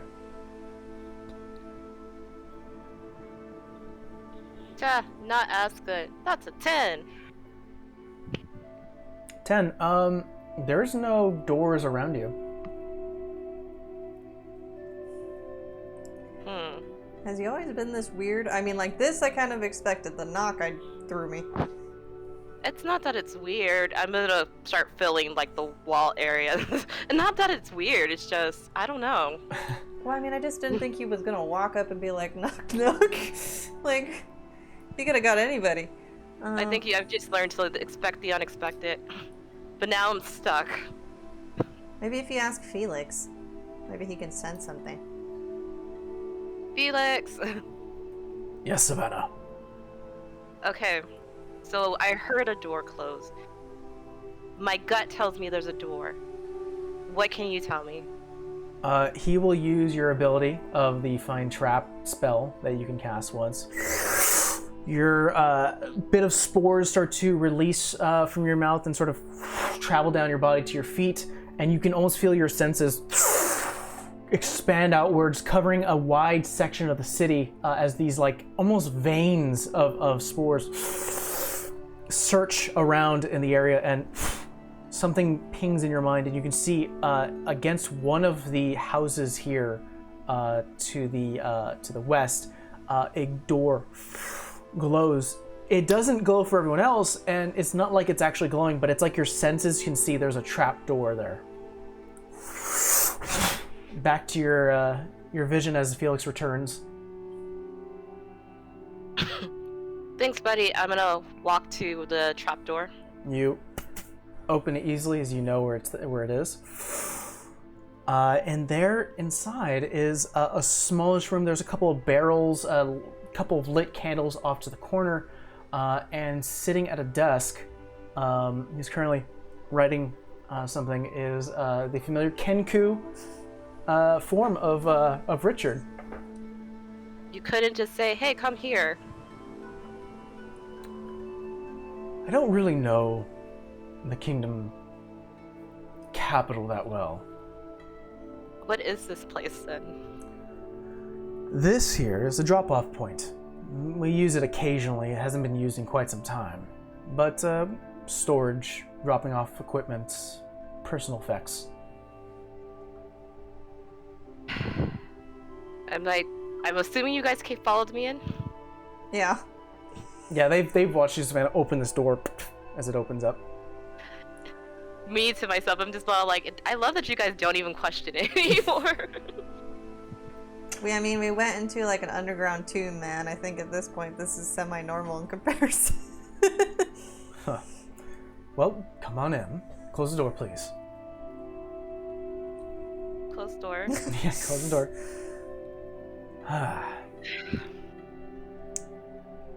I understand you had some serious concerns.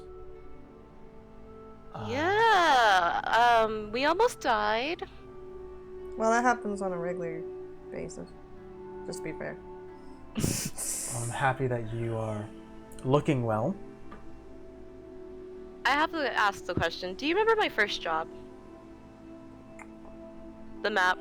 Ooh, boy. You know, actually I do. Mainly because Leon doesn't shut up about it. I know, it's one of his proudest moments. Yeah.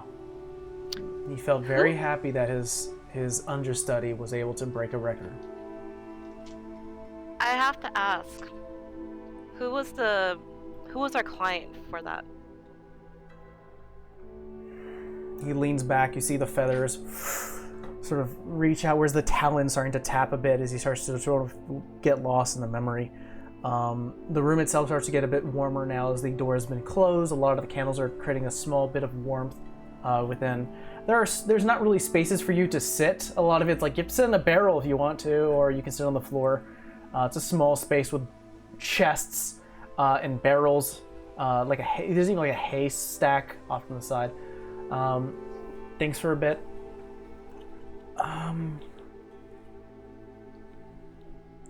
It was a baron of some kind who said in the request. I think Does it was... the name Belladonna mean anything to you?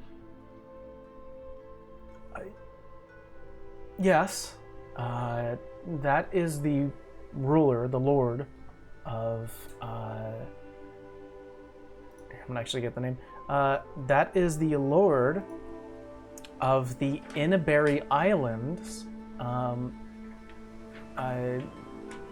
Blood Eyes Belladonna. Yes. So, low-key, Amber, I might need you because Yeah, I know. brain fog's kicking in right now. Belladonna wants me dead because she's aware I stole that map. Well, I think she wants you and your associates dead. Yeah. We have been experiencing some pushback without probable cause from the Blood Eyes. Well, one of her minions has been on Savannah's tail for a long time and was responsible for almost killing us Several times. this last most recent time and a few times before that. He's been able to infiltrate the guild, and that has me concerned. His name was... This is where I need you. Hold on. Vincent Galax? Oh, no, that wasn't right. Hold on. I don't think you actually got a name. Yeah, I don't think we got his name. Probably got a name, no? No, No. just that he was a changeling and he was a dwarf. Changeling dwarf. He was actually able to infiltrate the guild.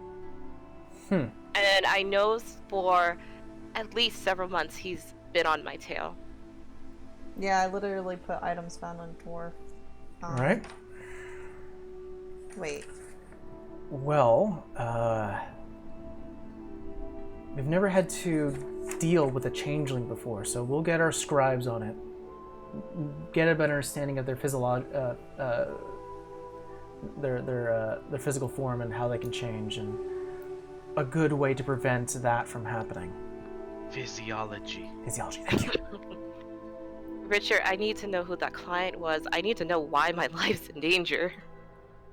Or all of us are in danger. It was from a Baron Grimthor. Oops. I'm sorry? Oops. Oops what? Oops. Oh. He wasn't so nice to us, so we weren't so nice back, and I don't know where that map is now. He requested a map from a sailor, gave us the details of what the sailor would look like and where it would be, paid us handsomely to have a member go and steal it for him. We delivered it to him. So if anything, it should still be at his homestead. Didn't we set it on fire? I don't think you set it on fire because you didn't set it. You broke in. That wasn't the place we saw it on fire, right? No. No, Okay. he was the one that had paperwork where we found Luna and all them later because he was having stuff done. Oh, I to think you set the himself. barn on fire. You didn't set the manor on fire. He was having people stolen to steal their organs so he could live Yeah, I longer and remember all that nice thing. I see. We're coming back full circle. Great. I'm wondering if it was him. We also fought him. He was a bitch to fight at the time. Vera and Rolly, roll me an insight check. Can I give myself guide? No. Dang. You're already Can I pretty. give myself guidance? Yes. Hey. Okay, I guide myself. You're already a pretty insightful person. Yeah, I am. Actually. 17. 6. 6. Rolly, you're sort of nodding in agreement. You're kind of remembering that experience way back when. Vera, you see that there's sort of this cold look on Richard. You've never really had to experience this before, especially within the Thieves Guild of the Raven's Kiss, is that the Raven's Kiss, as well as good as they try to be, Richard, the original one, did live a life of thievery and cutthroat. So there's almost like you explain like, oh, he was harvesting organs and using it, and he's like, and so there is a bit of coldness when it comes to the Thieves Guild at its very core, because it is a Thieves Guild. But he does sort of hear you guys saying that his own members, especially Savannah, is at risk of what was delivered there. So that's what you glean. But he does sort of nod and go, well, I can send, if what you say is true, if Grimthor has been dispatched. For a while now, though. We can send a cleanup crew to see if maybe we can search his homestead and find it. The map, if is that what you need. I think it's underneath the house, from what I remember. He had a lot of paperwork. There was a lot of work. But apparently that map is of a crypt, and she's pretty pissed about it. Okay. Well, if you give me some time, I'll send a troop, our own little scouting party there, to the manor.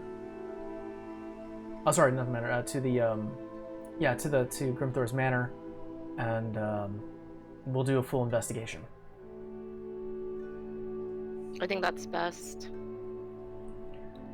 I would just be careful. Not that you're not already careful, but I would be extra. Well, the funny thing is, since the manor is only north of our Glaxon Beach location, we have been hearing tales that apparently the city has been thriving since the Baron has been taken out. Yeah, it's So- typically a good thing. kind of feels that you've done the town a service. They don't need to know that, though. Yeah, but what's that old saying? No good deed goes unpunished. Oh, we were getting punished. We almost died a couple of times. We had to flee on horses last time. This. Yeah, so it's not like we haven't been punished. Boy, have we. Fleeing on horses is the least of our problems. Even though that last one. No, I mean when the orcs try to crush you, Savannah, and we had to leave Rolly and had to circle back and fight him in the forest. That's one Oh of the yeah, I times. forgot about that. Well, we'll send a scouting party. Won't take too long. Just need some time, maybe about a day or two. And I will check back with you because I think we're going to be stuck in Isolde for at least a few weeks. I see. All I'm gonna say is what she wants links to the Blakes, so it's probably something very important. Their whole motto and all. Do you suggest that we cease communication with the Inneberry Islands until you learn more? I think that's best. Understood. Any other information you'd like to share with me? This is her Richard? Or This is her. Yes, You see the our scar. Richard. Yeah. Scar. just that it's a crypt to a vial and involved Maximilian Blake. And if we know anything from the Blakes is that they're chasing everlasting life, something that you're familiar with, so I'm sure she has all of her forces looking for it. All right. Well, And that's all we kind of got from him. if Belladonna is chasing the same path that Catherine Evergrey did, that's concerning. Seems like it. So we'll try to expedite this as soon as possible. Sav, maybe if you show him the stuff you took off of him. Other than the leather, I'll put down the dagger and then the skull necklace. He quickly looks over at the dagger. It's a powerful magical item. Unfortunately, I can't attune to what it is. Might something you want to try. The necklace is really interesting. He sort of slides the dagger to you, Savannah. The necklace is very interesting. And he grabs one of the skulls and cracks it open, and you see a little white, like ethereal release. I think it's best we release them all. It seems that whoever was holding on to this necklace was holding on to souls and using them for his own gain. I really don't like that about these people. What is with everybody in souls? no. That's fine. Starts to crack them open. Actually, and sort of hands it to you, Rolly. I feel like you can do it way faster than I can. Do you want me to crack open a soul? No, just crush the skulls. You got Oh, skulls. Oh. I thought you wanted me to crush souls. No, the soul's in the skull. Matter of fact, I actually pull a sheet of paper and put a quill, and I'm like, when you get back to home base, can you send this upstairs and have this delivered to Igno? The necklace. Have him hold on to it for us. Sure. Oh, you can also can tell him his polar bear patched. He starts to write. He grabs your quill and paper and starts to write this all down. What are you sending to Igno? Just run me again. You want to send what I'm to gonna him? send him the necklace just to hold on to it. Got it. Let the wizard deal with it. We'll say that, Rolly, you crush every skull except for one, so Igno can look at it. But yeah, he collects everything, puts it into a pouch, sort of looks to you, Vera, and goes, and a polar bear. Oh, he gave it to me. It was a wedding present. Congrats. She's very proud of her polar bear. Yes, Vera got married. I don't know if we told you. No, you didn't, but congrats. Thank you. Her husband was dead. I think he knew that part. You see him look off and goes, Oh, I by didn't- records, what I understand is that your fiance, now husband, was Uthiel Kane, city guard for several years, became a Troop 14 member under Lily Underwood. Yeah, the current, was current pain in our ass. We do have intelligence, as much as we can. so serious sometimes, Richard. You have to be. But I feel like our meetings are kind of a break from that, and I appreciate that. Is there anything else to report? I think for now that's it. Okay. We'll send a scout and we'll send the letter. We'll catch you when everything is all said and done. If you're staying within ISMB for a few weeks or a few days, we should be able to get the letter in your hands by then. Okay. Any urgent matter, I'll have Vera send a message. Appreciate it. Thank you. What's going on, Siege? Chat. All right. Well, we'll say that was the last final business you had for this sort of week-long downtime. As you all gather, you and the troops all gather on the very third level of the kingdom, or the city of Isenby, next to Castle Caspin. I'll go ahead and remind you once again what you see is you do see these large white stone walls that sort of create a large, it's just so it takes up a lot of space here on the top level. There are several pyres and peaks within the castle itself. One of them is this giant window that reflects a lot of the light, and you can see almost a mirrored reflection of the Lake Evergrey that is to the north. You see that Celia leads you in, giving a sort of a talk to the royal guards who block the entrance, sort of giving an announcement that I am with Troop 14, a group known as the Three Griffins, as well as myself, and we are going to have a royal trial. And sort of shows her credentials. They let her in. You guys are all let inside. Past the garden that leads from the walls to the actual castle itself, where you do see the spectral animals, where you see like a spectral peacock that is almost translucent, that sort of bobs away. You see other animals of exotic kind that sort of just scatter within the garden. Several staff hands run from left to right, some of them leading these sort of like find familiar ghost-like animals to the side, as you were led into, once again, the grand hall of the Castle Caspin.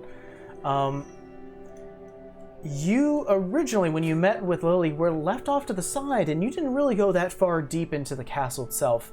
And of course, when you met with the Dragonborn, whose name escapes me at the moment, Cistern. He was also like on the outskirts, never deep inside the castle itself. You are being flanked by several guards behind you, several guards in front of you, and about one or two off to the side. So you are being led. You get to a point in this sort of this train of people, to a point where I'm gonna go to my notes here.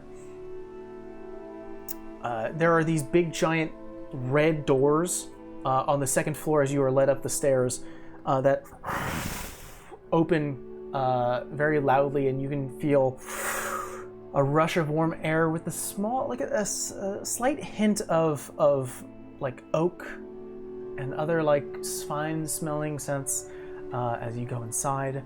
There's a large red carpet that leads outwards, several candelabras along the walls. There's like archways everywhere that lead to different like meeting rooms and passageways and bedrooms, whether it's for staff, important visiting debutantes, or royals or nobles or barons. There are actually a couple of like ritzy looking people, like half elves, who are like, yes, I was planning to go ahead and plan that tonight, but I'll go ahead and save it for tomorrow. You see talking to one another, having important conversations.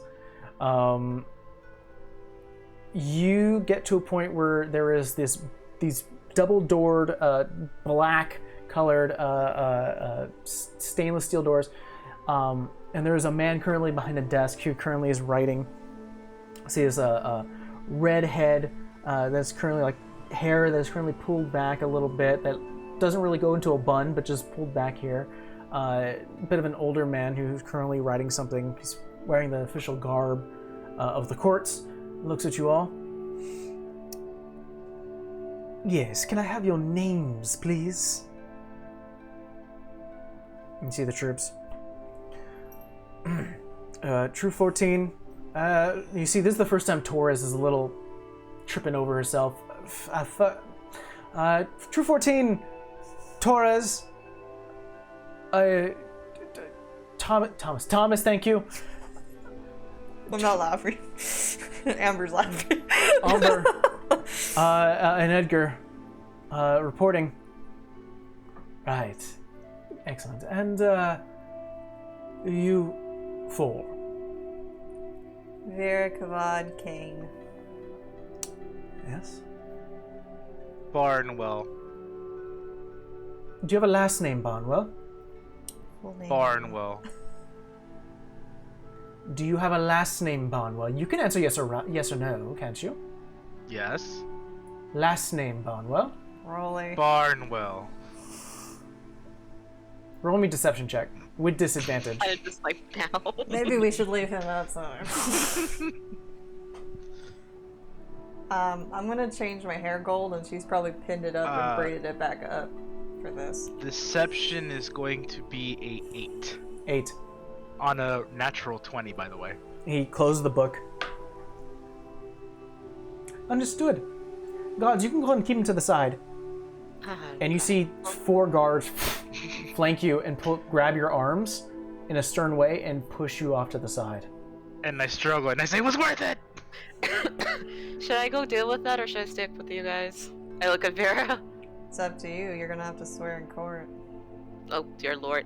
He's with us. His name is Rolly Barwell. Please bring him back. No. Make me persuasion check.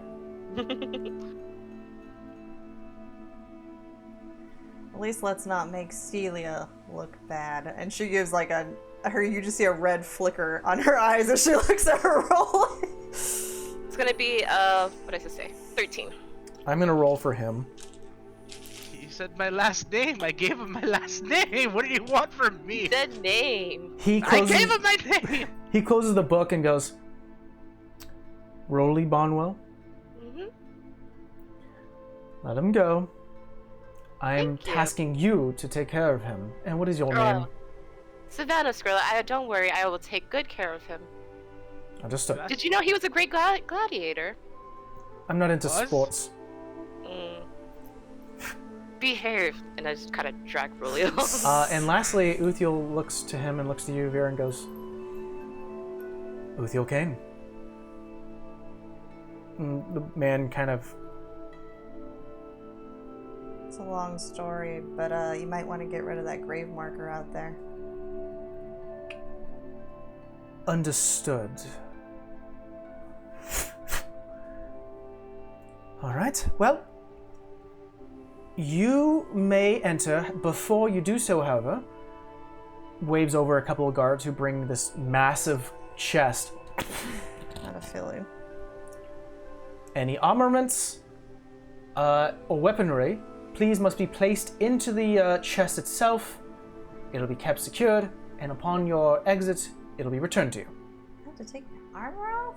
Oh, sorry, I meant weaponry. Okay. Yeah, you can take off you keep your armor on. I was gonna say, there's not a whole lot underneath this, and I don't want to see the king in my slip, so...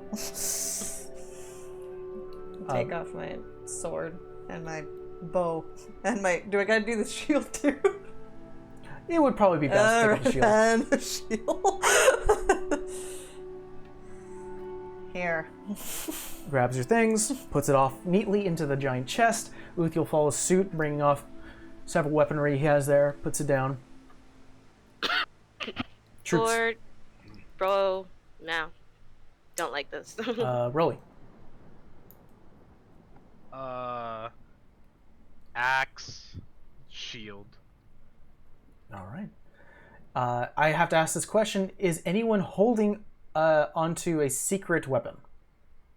I don't think so. Yes. Dagger. Well, we'll get to you in a Savannah in a second. So you're holding your... Savannah, did you ever attune to that dagger? I think I tuned to it before, because they were saying I used the dagger. Oh so my god. I think that was when we maxed out on the three items. I need to provide you the details of the dagger. It's called Risk Taker. I get it, because she's taking a risk. It's a really powerful weapon. Let me see. I don't think I have anything else. Oh, mace. Yeah. Oops.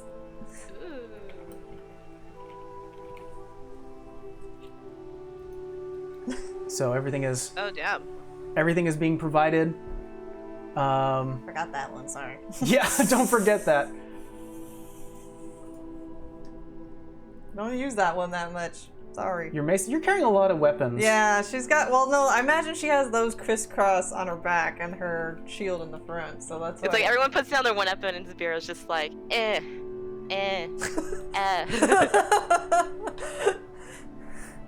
Forgot about that Alright. one. So right now, and then did you check your DMs? Yes, doing that right now. Okay, and I'm gonna go ahead and look at what we have planned here because I was telling. That's funny. When you see your message, you'll understand. Okay. Everything is put into the box, secured away. You guys don't have any armaments on you. Let's see. It is pushed to the side, and you guys all walk in. And now we're going to take a quick 10-minute break, and we'll reconvene with the trial. So see you guys in 10.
Hey everyone, we're back!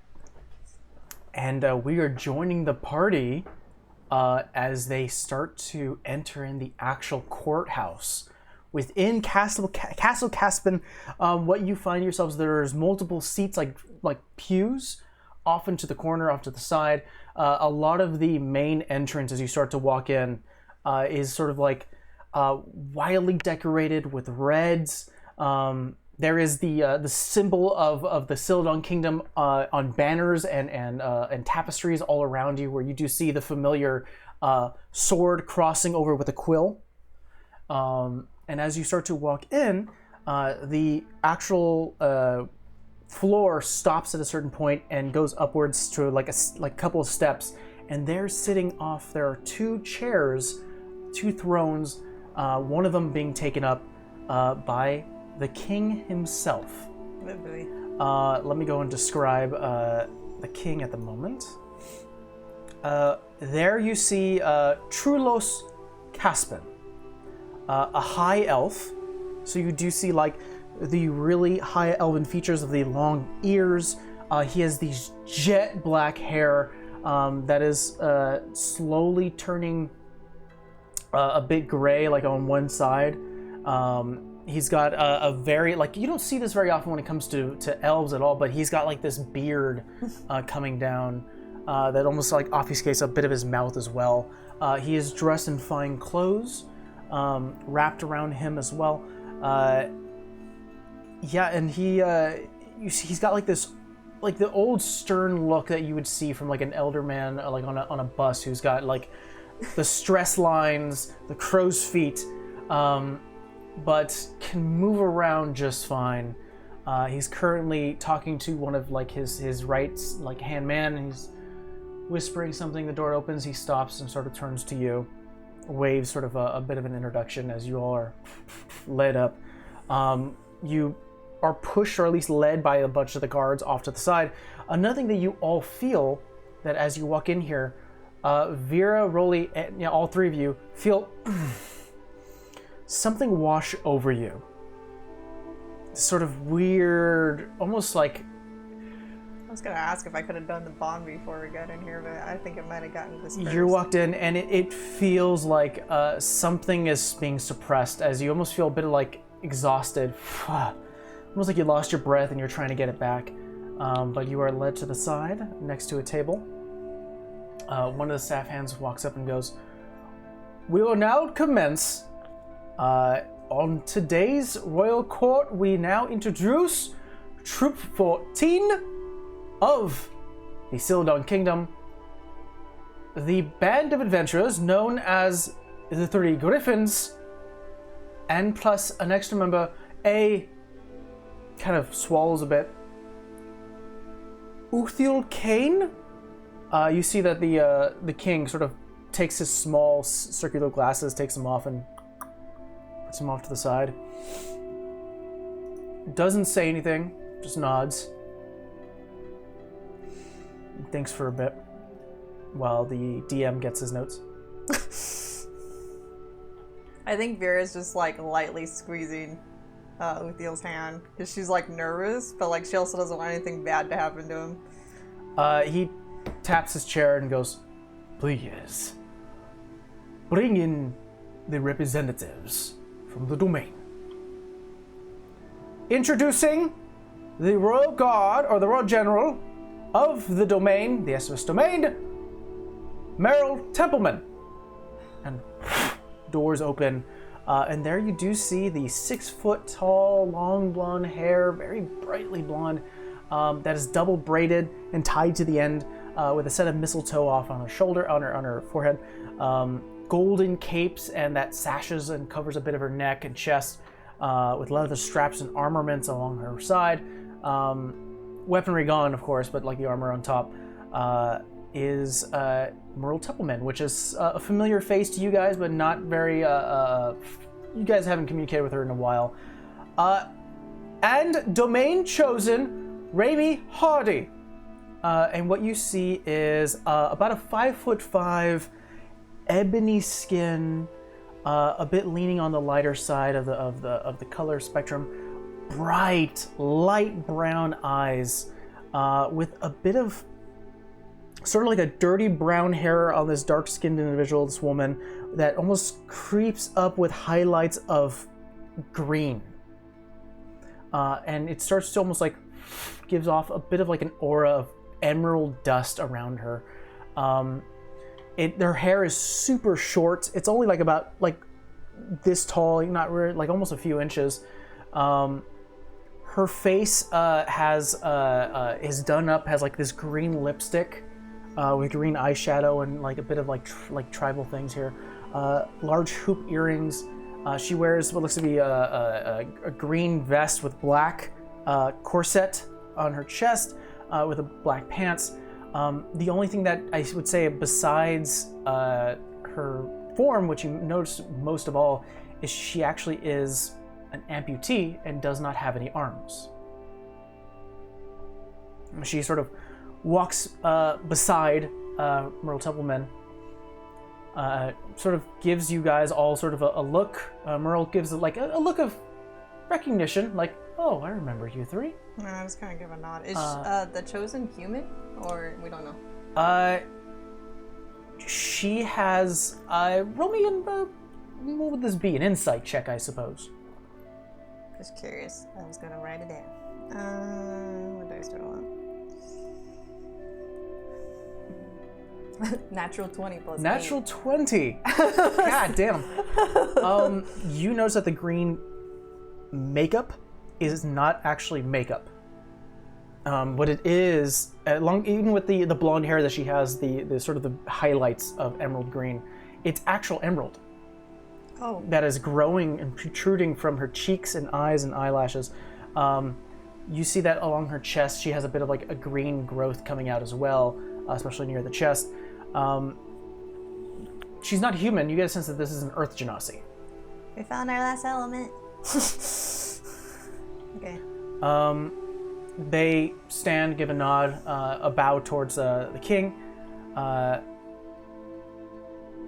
king finally leans up a little bit.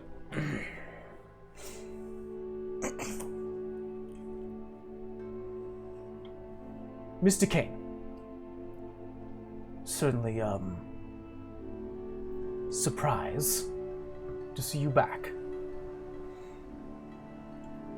And you see Uthio kind of like grabs your hand a bit. You're a bit, laughs a little bit, like, yeah. And kind of nods.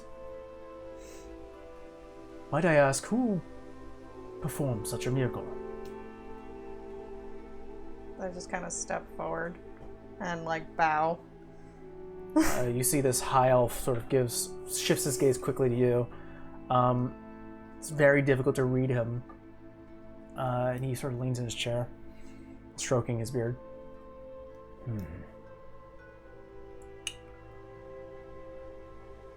Well, Miss Kavad.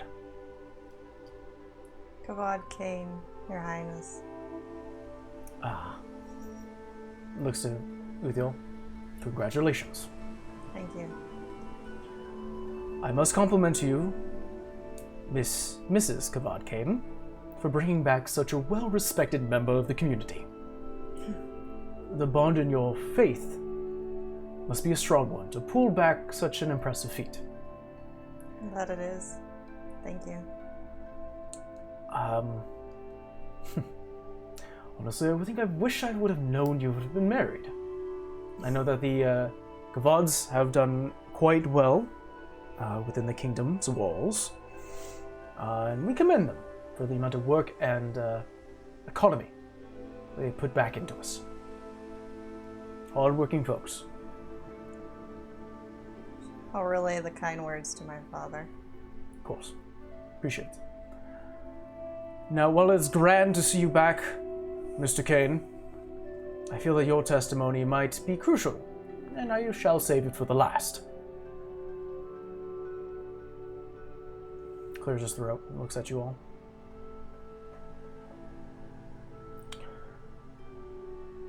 Miss Torres. Torres. Yes, Your Highness.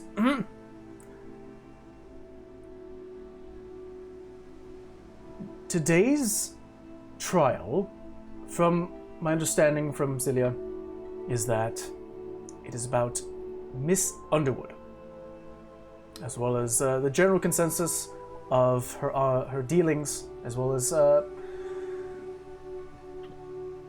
secret going-ons that we were unaware of. Might I ask what you and the troops feel towards Miss Underwood? All four take a step forward as you are brought back, Vera. They start to recount collectively their concerns over Miss Underwood's mental state and how it shifted after some time. There definitely was some respect, especially along the four troop members, upon Miss Underwood and how she was leading the team, definitely keeping them safe for the most part.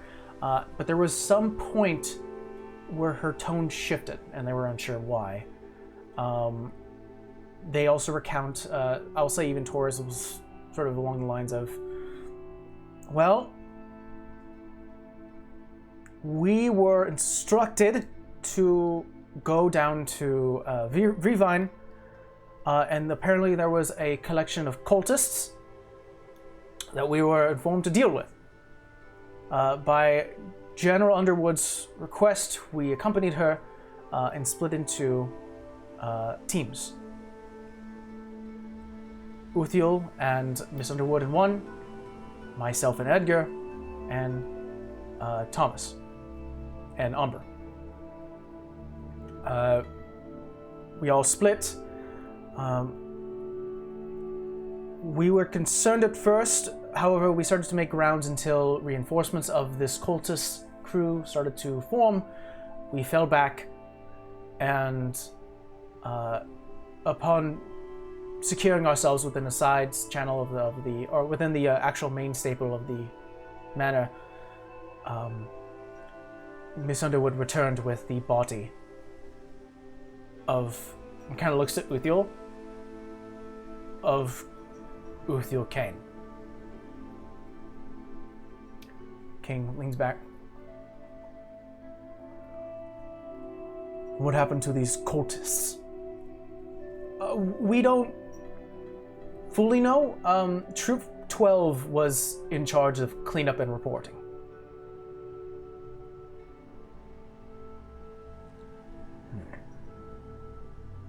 Turns his attention to the Three Griffins.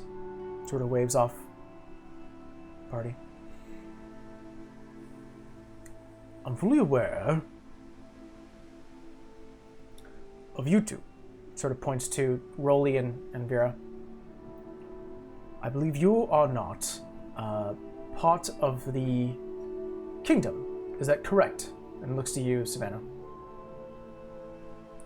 What did you say your name was? Savannah Skrilla? At this point, Merle Temperament speaks up and goes, I'm sorry, I thought your name was Kat. She immediately starts to go in a bit of an aggressive, attack of,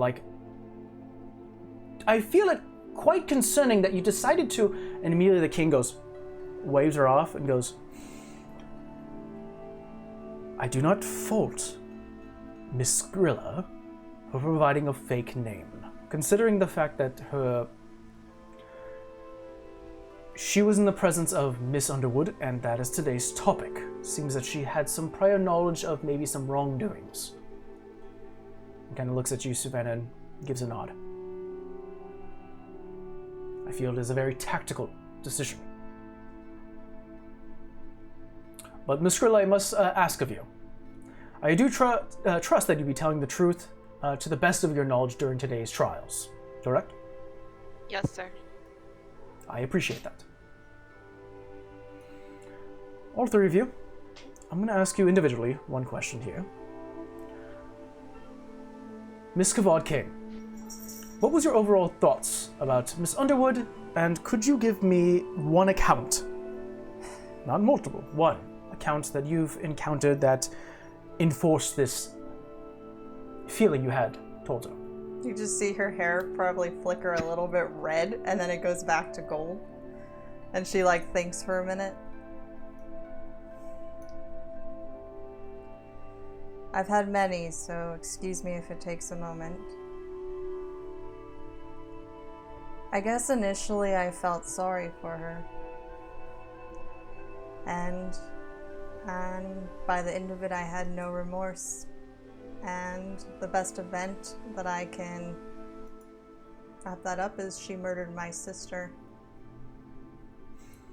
Could you please describe how this occurred? We've opened a new branch. My sister was manning that branch. Lily found out, or Miss Underwood found out, and kidnapped her and put a person that was able to look like my sister in her place. And when I found where she was, she had stolen her soul and left her lifeless body there to die. He turns over to Miss Templeman and goes, Royal General Templeman, could you please read me the accounts that you had and what you have chosen have found when they investigated the abandoned point of the Season's Bounty up in the domain? You see she taps the Chosen. Raimi steps up and goes, well, what we found was several of the spaces, the tables, chairs, kicked around. In addition to that, we also found what seemed to be a dead body wrapped in unfamiliar cloaks.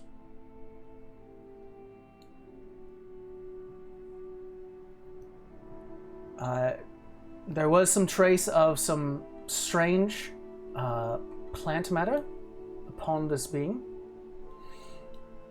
We're still waiting our assessment. And so the king leans back and goes, do you feel that this could have been a doppelganger?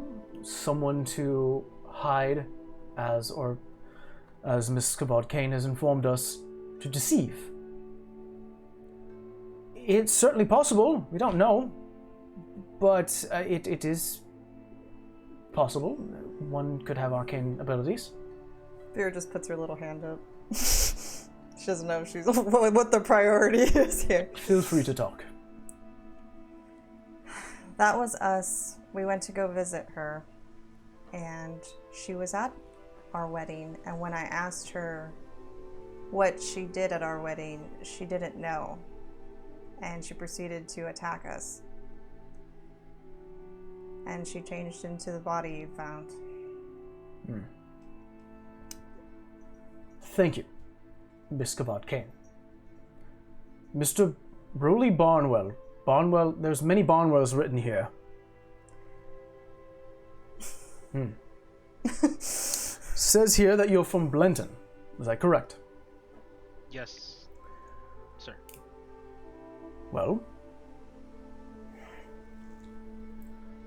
I have something to add to that, but first, I'd like to go in order. Could you please tell me your overall thoughts on Miss Underwood, as well as an account that you've had that supports your feelings? Oh man, there's been so many. And I will say, for you, Steve, as a player, if you do not wish to go overly into example, you can say, this is how I feel, and this is the example I give. Actually, that comes in handy. I say, I'll be speaking frank here, if that's okay with you. Of course. For someone who was so high up in the military, for someone who, stood by defending her troops, defending her soldiers, no man left behind,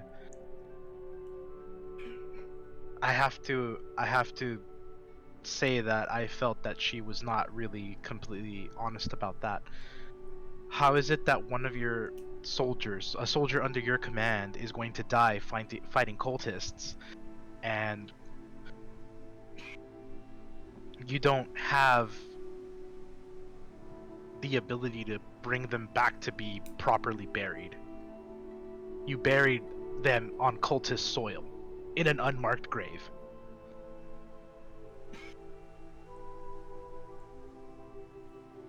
That's all I will say.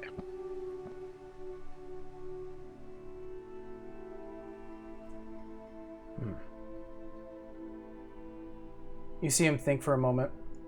Roll me an insight check, really. Be nice, Dice.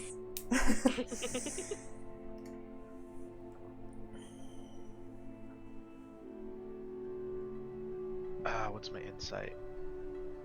Okay, that's gonna be a nat 20. That's right. Oh, thanks. You almost catch a bit of some of that knowledge is new to him. And what occurs to Rolly is that more than likely, when it came down to reporting to higher ups, because it wasn't going to be the troops who were going to report to the king, it was going to be the royal general to report to the king. You get a sense that more than likely, Lily Underwood did not report the full truth. I will follow that up with then and say, "Oh, did they not tell you this?" They did not. I appreciate the update.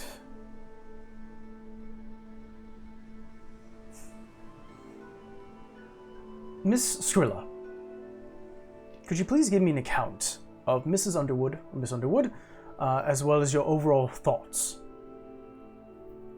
Well, similar to Mr. Barnwell, I am a person who believes in loyalty to those around you. When we heard the story that she just left Uthio's body there, who does that? Especially to your own troop. And then when you meet her in person, she gave off an interesting feeling. I'll be nice because I'm in court. But I think the encounter that was the most egregious to us as a party, she set a Leviathan after us. We were out on sea and this sea creature attacked us, and it was from her. Who does that? Miss Skrilla, have there been any other accounts where a being has been summoned by Miss Underwood to cause you and your party harm? I'm trying to think of something right now because I'm like, yeah. Invisible stalkers. Oh, we had invisible stalkers come after us. More than once. We've had multiple things come out after us from Miss Underwood. For the longest, we just thought she was jealous of her, after her, in love with her. You hear Miss Templeman, the World General, speak up and go, from my understanding, there was a invisible stalker attack at the think tank ball, and we are lucky that these three were able to defend us as much as they could, but it attacked Miss Underwood from my understanding. Are you informing us that she set upon these to attack herself? Yes. Make me a persuasion check. And Vera, you can provide it to Savannah the advantage if you want. I'm probably gonna need it. Okay. Alright, you got advantage on the Savannah, so mark one off. Yeah. Alright. It's actually ended up being the same, so that's gonna be a 15. 15. Let me go and roll for that. She leans back and doesn't say a word, just sort of lost in thought. There's a lot of this going on where something is said and no one comments on it. It's almost like, okay, we have a thought Everyone on that. just kind of reserved, taking it in. Exactly. Oh. I think Twitch may be having some issues. Mm-mm. Oh no. Thank you. Oh, I see it. Okay. Well, we are recording right now, so we will. Hopefully, everything gets better. Let's go ahead and chill out for a hot second, and then I'll do a speed test. Yeah. You're not nervous? Did we get DC'd? No, it's just buffering really slow. Yeah.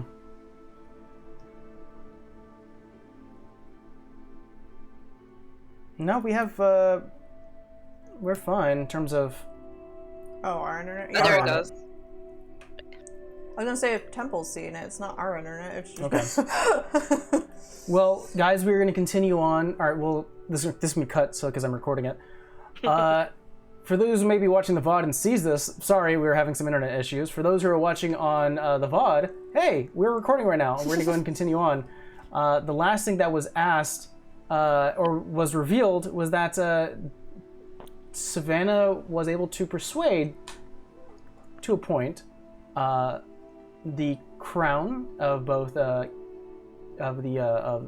King Caspian, as well as the World General of the Domain, Merle Templeman, that the Invisible Stalkers at the Think Tank Ball were sent by Lily herself. We're stream fine. Oh, good. I'm gonna keep recording just in case. All right. That quiet, mess goes on, and sort of everyone's sort of reserved and keeping that in.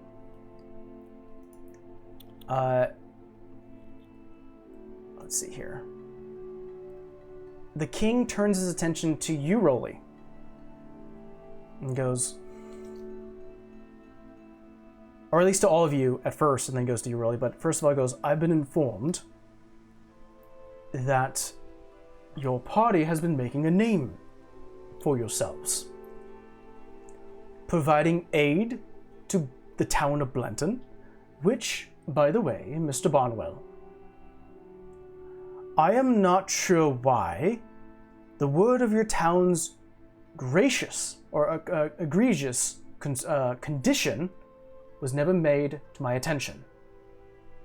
But we understand that you were able to aid your own town. Is this correct? Yes. Found the root cause, and if I can regale you with slight details if time permits, and of course you're willing. I'm willing. So it was a two-part attack. Part of that attack was magical.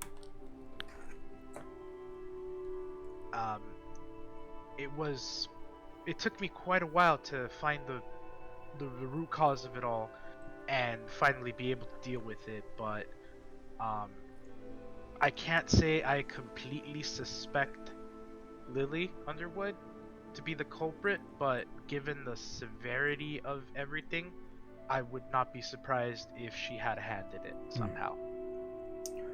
Well, I would like to graciously apologize for the lack of, to be quite honest, effort that was put into helping or providing aid to your town. As such, we'll be granting the town's latest request with haste, and providing a lump sum for pain and suffering. That's very gracious of you. Thank you. Sort of looks towards the domain folks and goes, we take care of our towns. And I'll say, even with that natural 20 that you had before, it's almost a... Bless you. Bless you, buddy. It almost feels like something is... He's not happy that it's coming to light that a lot of things have been escaping his vision, and so he's doing everything extra to make sure that he looks good in front of the domain. So he sort of mentions about the granting the town's latest request, and he goes, I'll get into that in just a moment. But back to the reports I've been provided. Let's see here. It seems like in addition to helping out the town of Blenton, you also establish trade and connection to the town of Mirabright.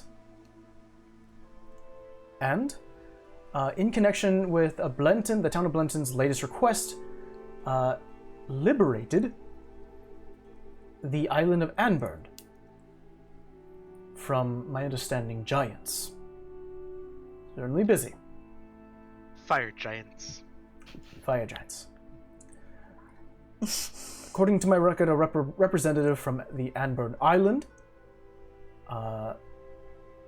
Furbolg, has asked to make connections, a trade route between Anburn and the city of Blenton. That's a good thing. It means that Blenton will prosper even further, being a trade city. So that would be approved post haste.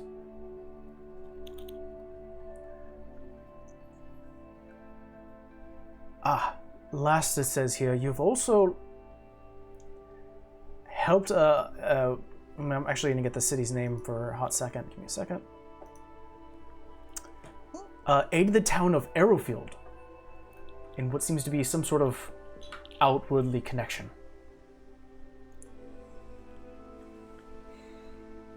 The Three Griffins. Certainly making a name of yourself. And helping those along the way. You have my respect.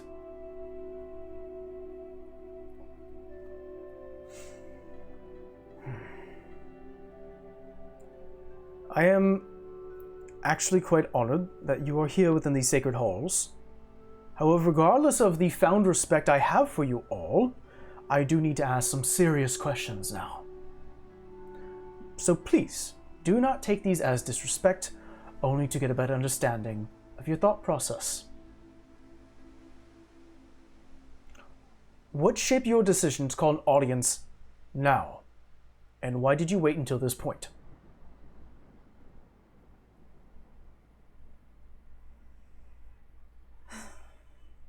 To be honest, Your Majesty, I felt like with Uthiel you would believe us.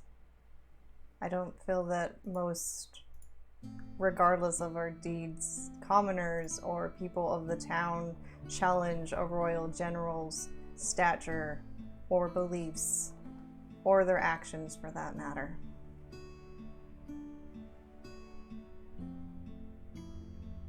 Make me a persuasion check. I'm not that good at persuasion. You can use your last I know. thing to give you advantage. I just don't know if it's gonna be like a worst question. Can I use it after? No, you have to do it before you roll. God damn it. That's the point.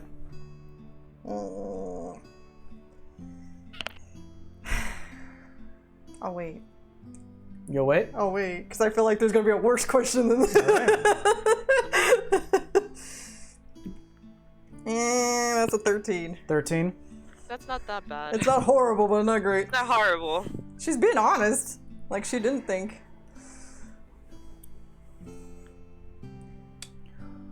Miss Arcane, how long have you been within the...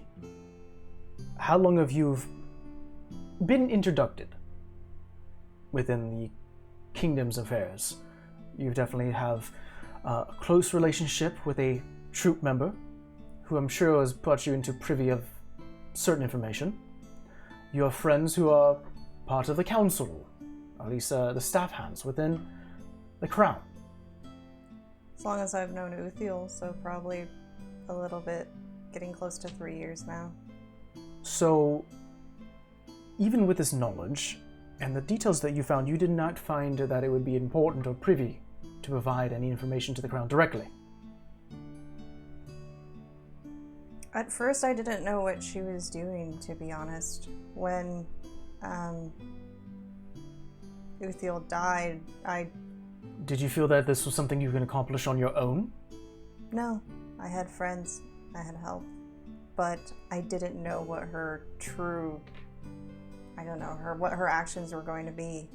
She came off like she wanted to be helpful and was sorry for my loss, but in the end, when she wouldn't tell me where his body was or even remotely feel sorry for what seemed like a troop member dying, and gave us the job of being at that think tank ball to entice us with his burial site and not being willing to give it to us after the fact that I saved her life.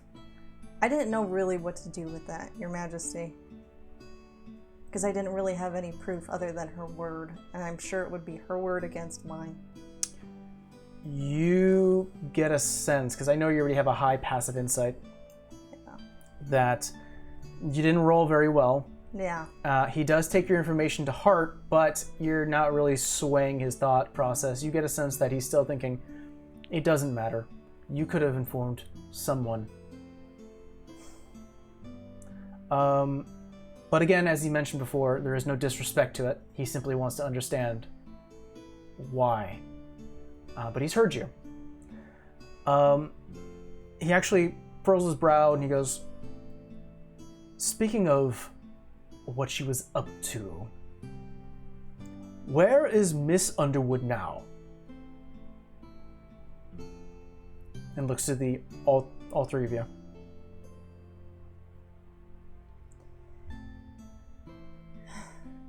In ashes.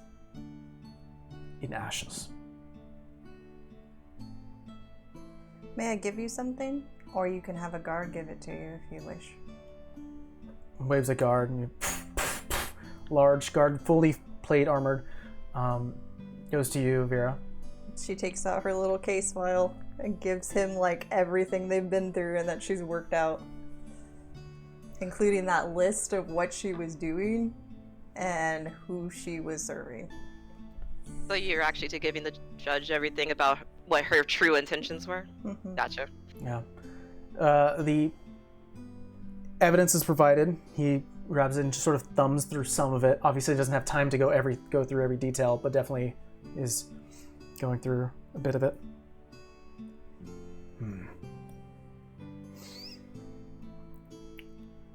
When Miss Skrilla said she thought she was in love with me, she had other interests because I checked off her last thing on that list. Where did you dispatch Miss Underwood? She's at the top of... what mountain is that? The Tri-Peak? The Tri-Peak Mountain. She had a base there. At this point, Raimi Hardy actually speaks up and she goes, "You are the three." And you see Merle goes, "Shh, enough. No. We had reports that there was a fight, a struggle. You've liberated town, but there was an explosion that happened on the mountain of the Tri-Peak Mountains." Yeah, it caused an ambush. Yeah, about that. That was us.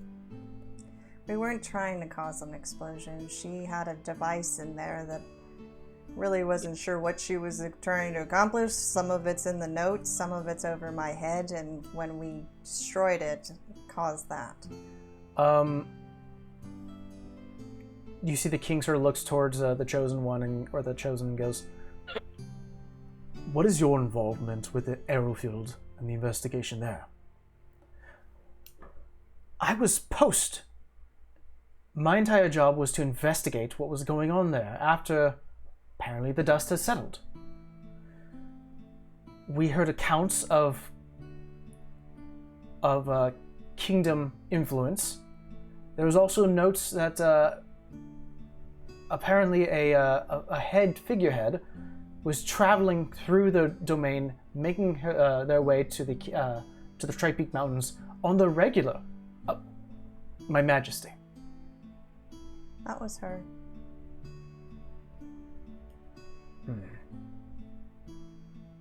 I think that's one of the last, if I may speak, places that you have reports on her. And then we were informed that she was being looked into at that point.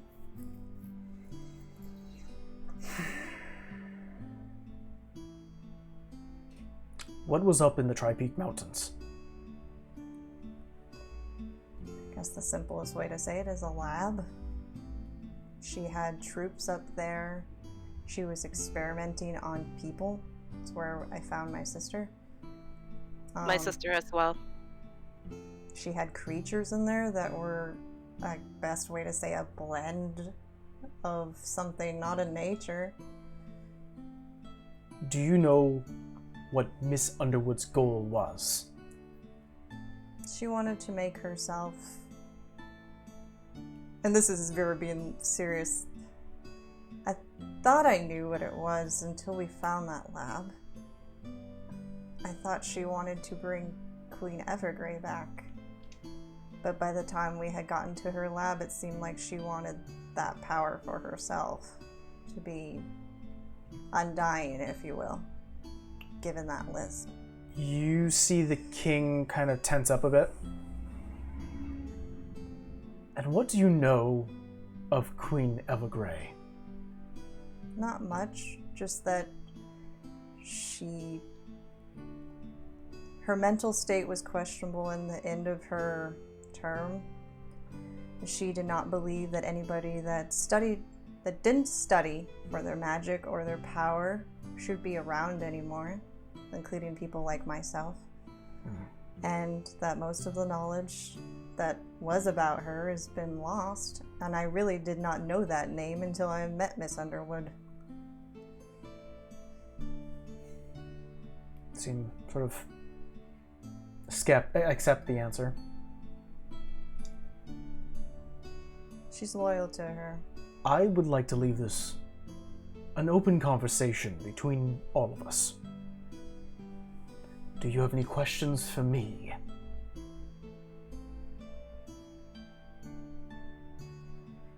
How long was she in your service? Near to a century. And she was always a general, or she worked her way up? When we split from the Evergrey Empire, she was already in running due to her military background. Took some time. I would say she didn't quite start at the bottom, but definitely had her goals to move up the military rank. So she did not start in the bottom. Was her demeanor always the same? Excuse me if that's a odd question. I don't quite follow. Your Majesty, for being a king, you seem very open to conversation. When you talk to Miss Lily Underwood, she could make the happiest person in the world feel like the coldest and dark spot on the spot. I see. You seem like actually laugh and sort of almost nod in agreement. Miss Underwood showed promise of hardened steel. Her temperament was very to the point, very abrasive. Not the best to make friends, but definitely someone worthy of a military background to keep our borders strong. I think all I would say, and this is not a threat in any way, is you'll find it in the notes from her directly in that package I gave you. She's been doing this for a while. Long before I ever came along. I see. And I don't know how far it goes, because I'm sure she's not the only one.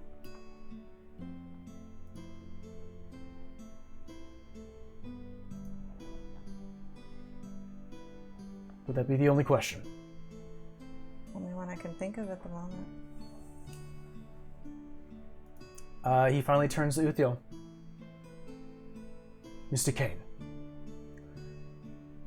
It is very nice to see that one of so much promise that was cut short has been brought back.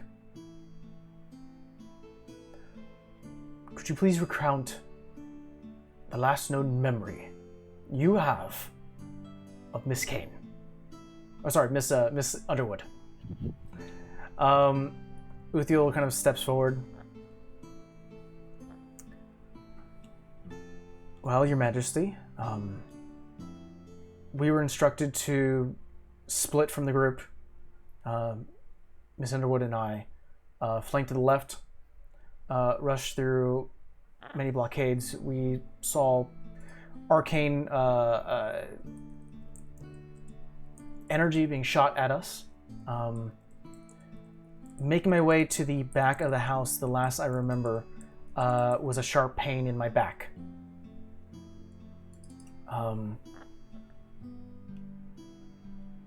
It felt like something burned there, and that's the last I remember from that encounter. From then, I remember my body moving on its own on a stone plaque deep within an underground cavern, facing off my very own fiancée and her friends. I remember changing, dealing blood, and attacking against my own will until something broke, and we chased Miss Underwood into the woods, from which then the same pain started to reappear, and the next time I opened my eyes was in Vera's arms.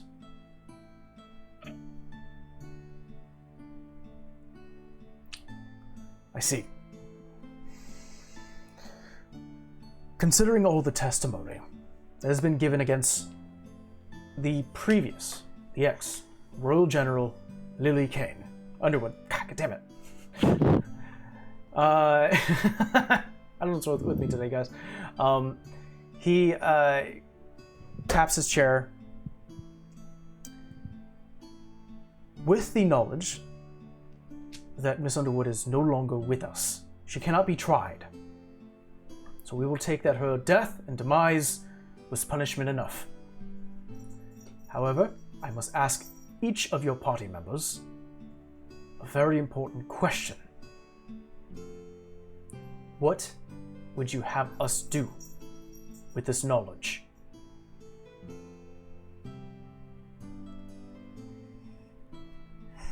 And you guys may answer. What are you asking the Crown to do now that you've provided this detail? I think one of the things is to destroy the Blake Manor. If you read through the case file fully, she had a lot to do with them and trying to have everlasting life. And excuse my conversation, but Miss Templeman, I think, had a part of that unintentionally and unwillingly, because she's listed as one of the components needed. You see that Miss Templeman definitely perks up a bit and speaks up and goes, "What do you mean?" The voice of a celestial. I don't think you remember, though, what she did to you. I don't know what she did to you, but you're in her notes. Verbatim. Miss Templeman looks to the king, who, her gaze goes to his eyes and then straight down to the notes that you've left, and you will have your time. Allow us to investigate first, and we will provide you the details afterwards.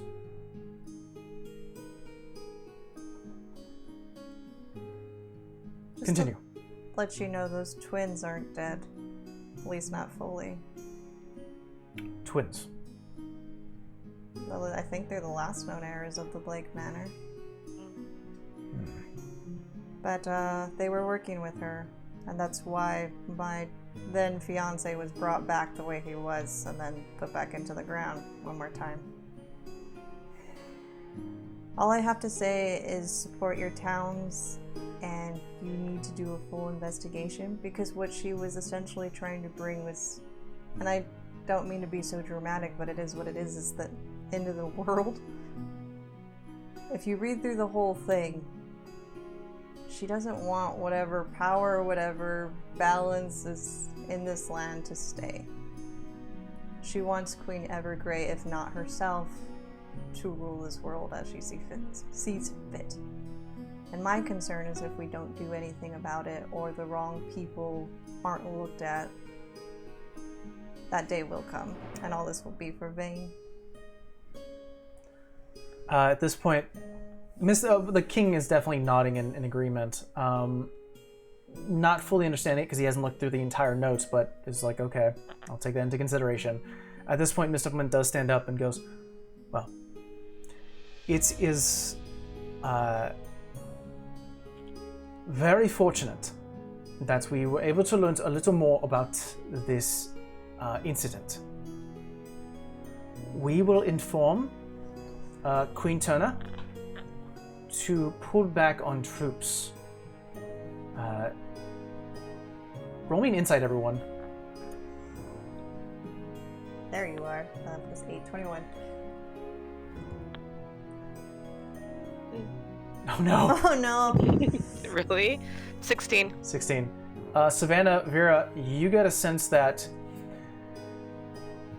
because an official member of the Celadon Kingdom not only kind of not invaded, but definitely subjugated a town, moved a workshop into a different country, and was essentially terrorizing not only their own homestead, but the homestead of their neighbor. That was an act of war. And it wasn't until you get a thought, like especially you, Vera, you go, what I informed Ruby Blair definitely went up the chain of command, and the gears of war was slow, but they were hot and ready. She'll say one thing to like the general before she leaves, though. But you get a sense now that with that 20, above 20, is that this testimony definitely does soothe a little bit of that concern, but there's now tension between the Celadon Kingdom and the Estivus domain. Because now they're waiting what the king finds out, and if there's any more doing harm to the domain. But she stands up, gives a bow. Miss Templeman, tell Ruby I said thank you. Of course. Hardy, go about your tasks. Stay here. She leaves. Now with the Royal General leaving the court, you see that the really firm facade that the king was giving drops a bit, as almost like, okay, mom has left the room. He looks a bit saddened, especially at you guys, and looks to the troops and goes,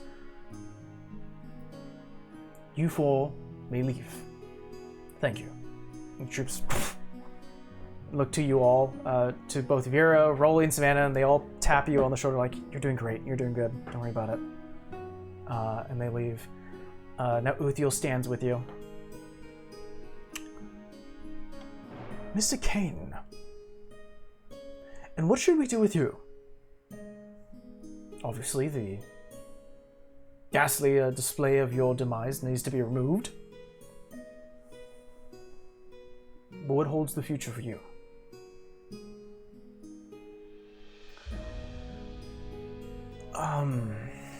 Honestly, that's a hard question to answer. If it was up to me, I would like my mom to move back to her home. And I would like to continue helping my community. But I don't think I'll be able to join the troops anymore. My place is with the neighborhood. And that would free me up for if it looks to you, Vera, and then to the rest of the party. And if they need me. Understood. We will have the process begin. good to have you back. Now, if you four haven't noticed, and looks to Hardy, I think you're privy to this information as well. With the with Miss Underwood moving her base of operations into the domain has definitely caused a hiccup, a bump, with our relationship between the kingdom and the domain. Though it may be fixed at the time, it is a sore and a bruise that will not heal quickly. Since all three of you were the main point that was used to dispatch Miss Underwood, the domain has asked that Miss Hardy join you for a time being to assess whether or not you three have any other information or any other wrongdoings that were connected to Miss Underwood. I understand that you're not, but they need to go through their own process.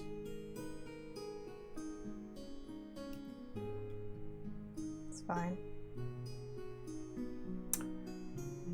Thank you all, and enjoy your day. You may leave. Make sure you read everything thoroughly. It's going to be a long night, Your Majesty. That it will. Miss Kavat came. That it will.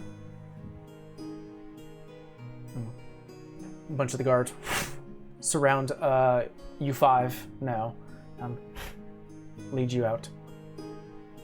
And you find yourselves finally led out into the city proper, outside of the castle fully, with a very awkward-looking Earth Genasi by your side who has not really said a word and is just... Not even... She can't scratch herself. She's just sort of... I mean, if it helps, we know Igno and Roman. Oh, that actually kind of helps. That's good. No, that's good. We saved Igno, if it's any consolation. You needed saving? That's funny. His wand was broken and he lost his book in the sea. Listen, I know this is an awkward situation, but we don't mean any harm. I just personally hated that woman because she was the literal living end of all of us. Honestly, if it was up to me, I wouldn't be here either. Miss Templeman wanted me here, and to tail you all until I got a better understanding of who you are. Well, A bunch of crazy people?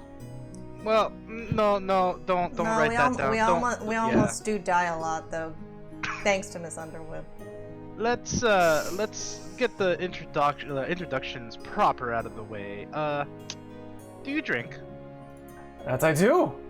Well then, shall we? Oh, we're gonna have fun. Great. Yes. She walks beside you, Rolly, and you feel a tap on your shoulder, like if someone was tapping you. Yeah. And she walks with you. Uthiel by your side, Vera, Savannah walking in between them two, kind of keeping an eye on everyone. Savannah, roll me a perception check.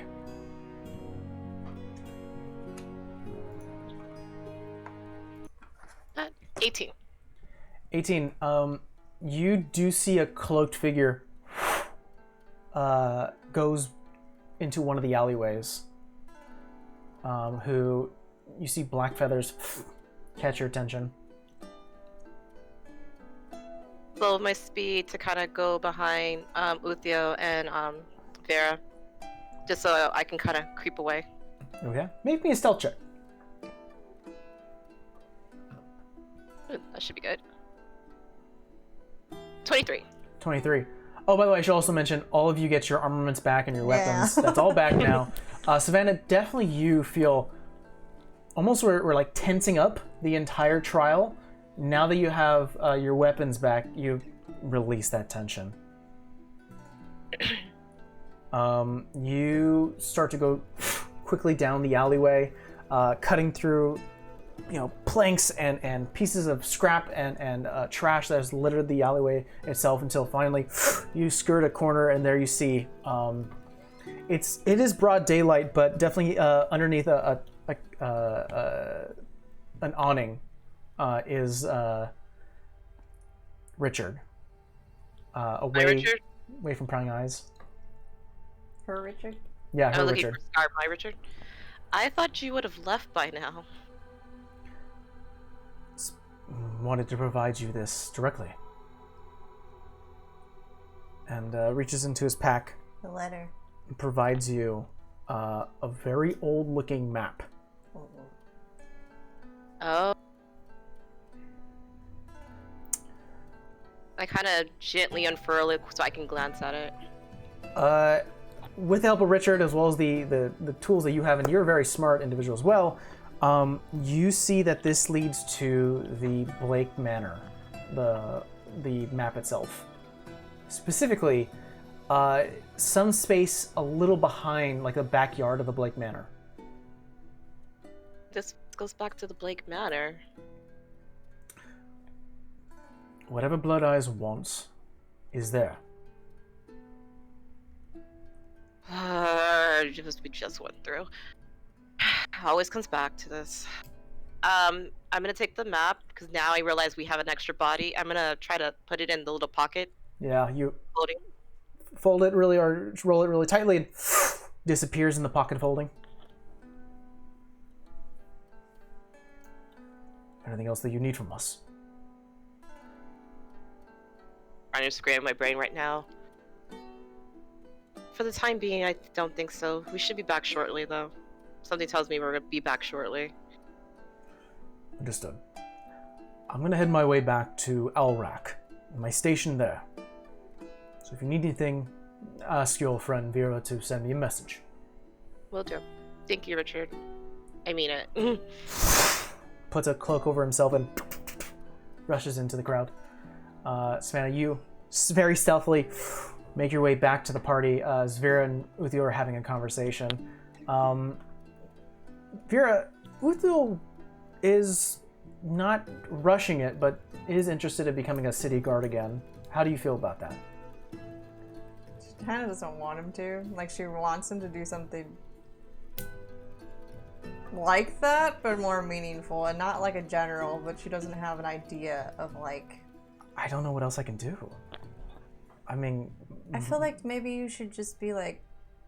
it's not neighborhood watch, because that's kind of, no offense, a little bit of a joke. But, I don't know. Like, maybe he can give you a title where you could watch over the community and you report to him directly. Something that's more important, but that you could still help people. Having that direct line, I mean, even in Rolly's case, was missing for a whole town. And that's not okay. Well, I can ask, see if they can get creative. Yeah, maybe you could be like a council member or something. Like councilman or more than city guard. Jesus Christ. She does. Hi. Hi. I didn't think you went back here. Okay. Just assume you have somebody around you at all times. Sure. All right, I'll ask. I'm also thinking of moving my mom back to her house. You may want to wait on that. But why? Let's just say your dad has plans. Okay. Don't mind her. She just doesn't know when to be quiet. What? I don't want her to move all the way back here, and then he's gonna do the thing, and then he's gotta go all the way over here, and he thought she was over there. Rolly, you are currently walking with Raimi, who is very much you start to talk to her a bit.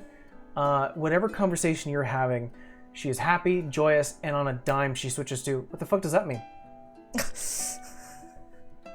Oh, we're gonna have a lot of fun.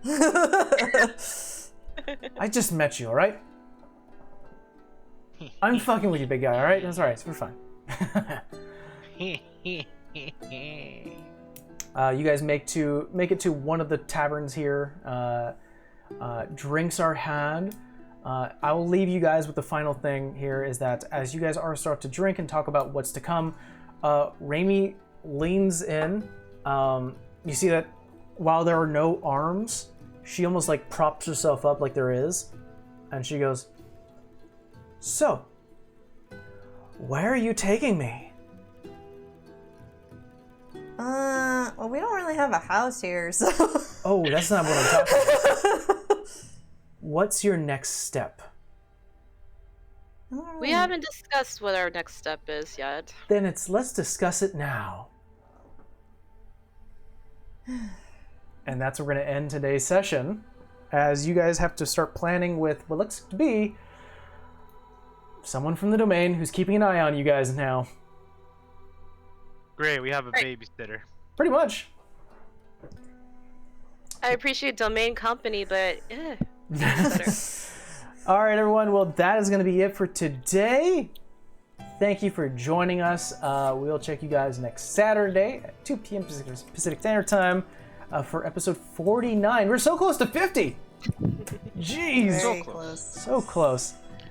So until then, don't forget to check us out. Watch our clips on YouTube. Check us out on TikTok and Instagram and Twitter, as well as our now audio platforms, Google Podcasts and Spotify. It's exciting. We've got so many places where you can watch us or listen to us. So until then, see you guys next Saturday. Bye. Bye.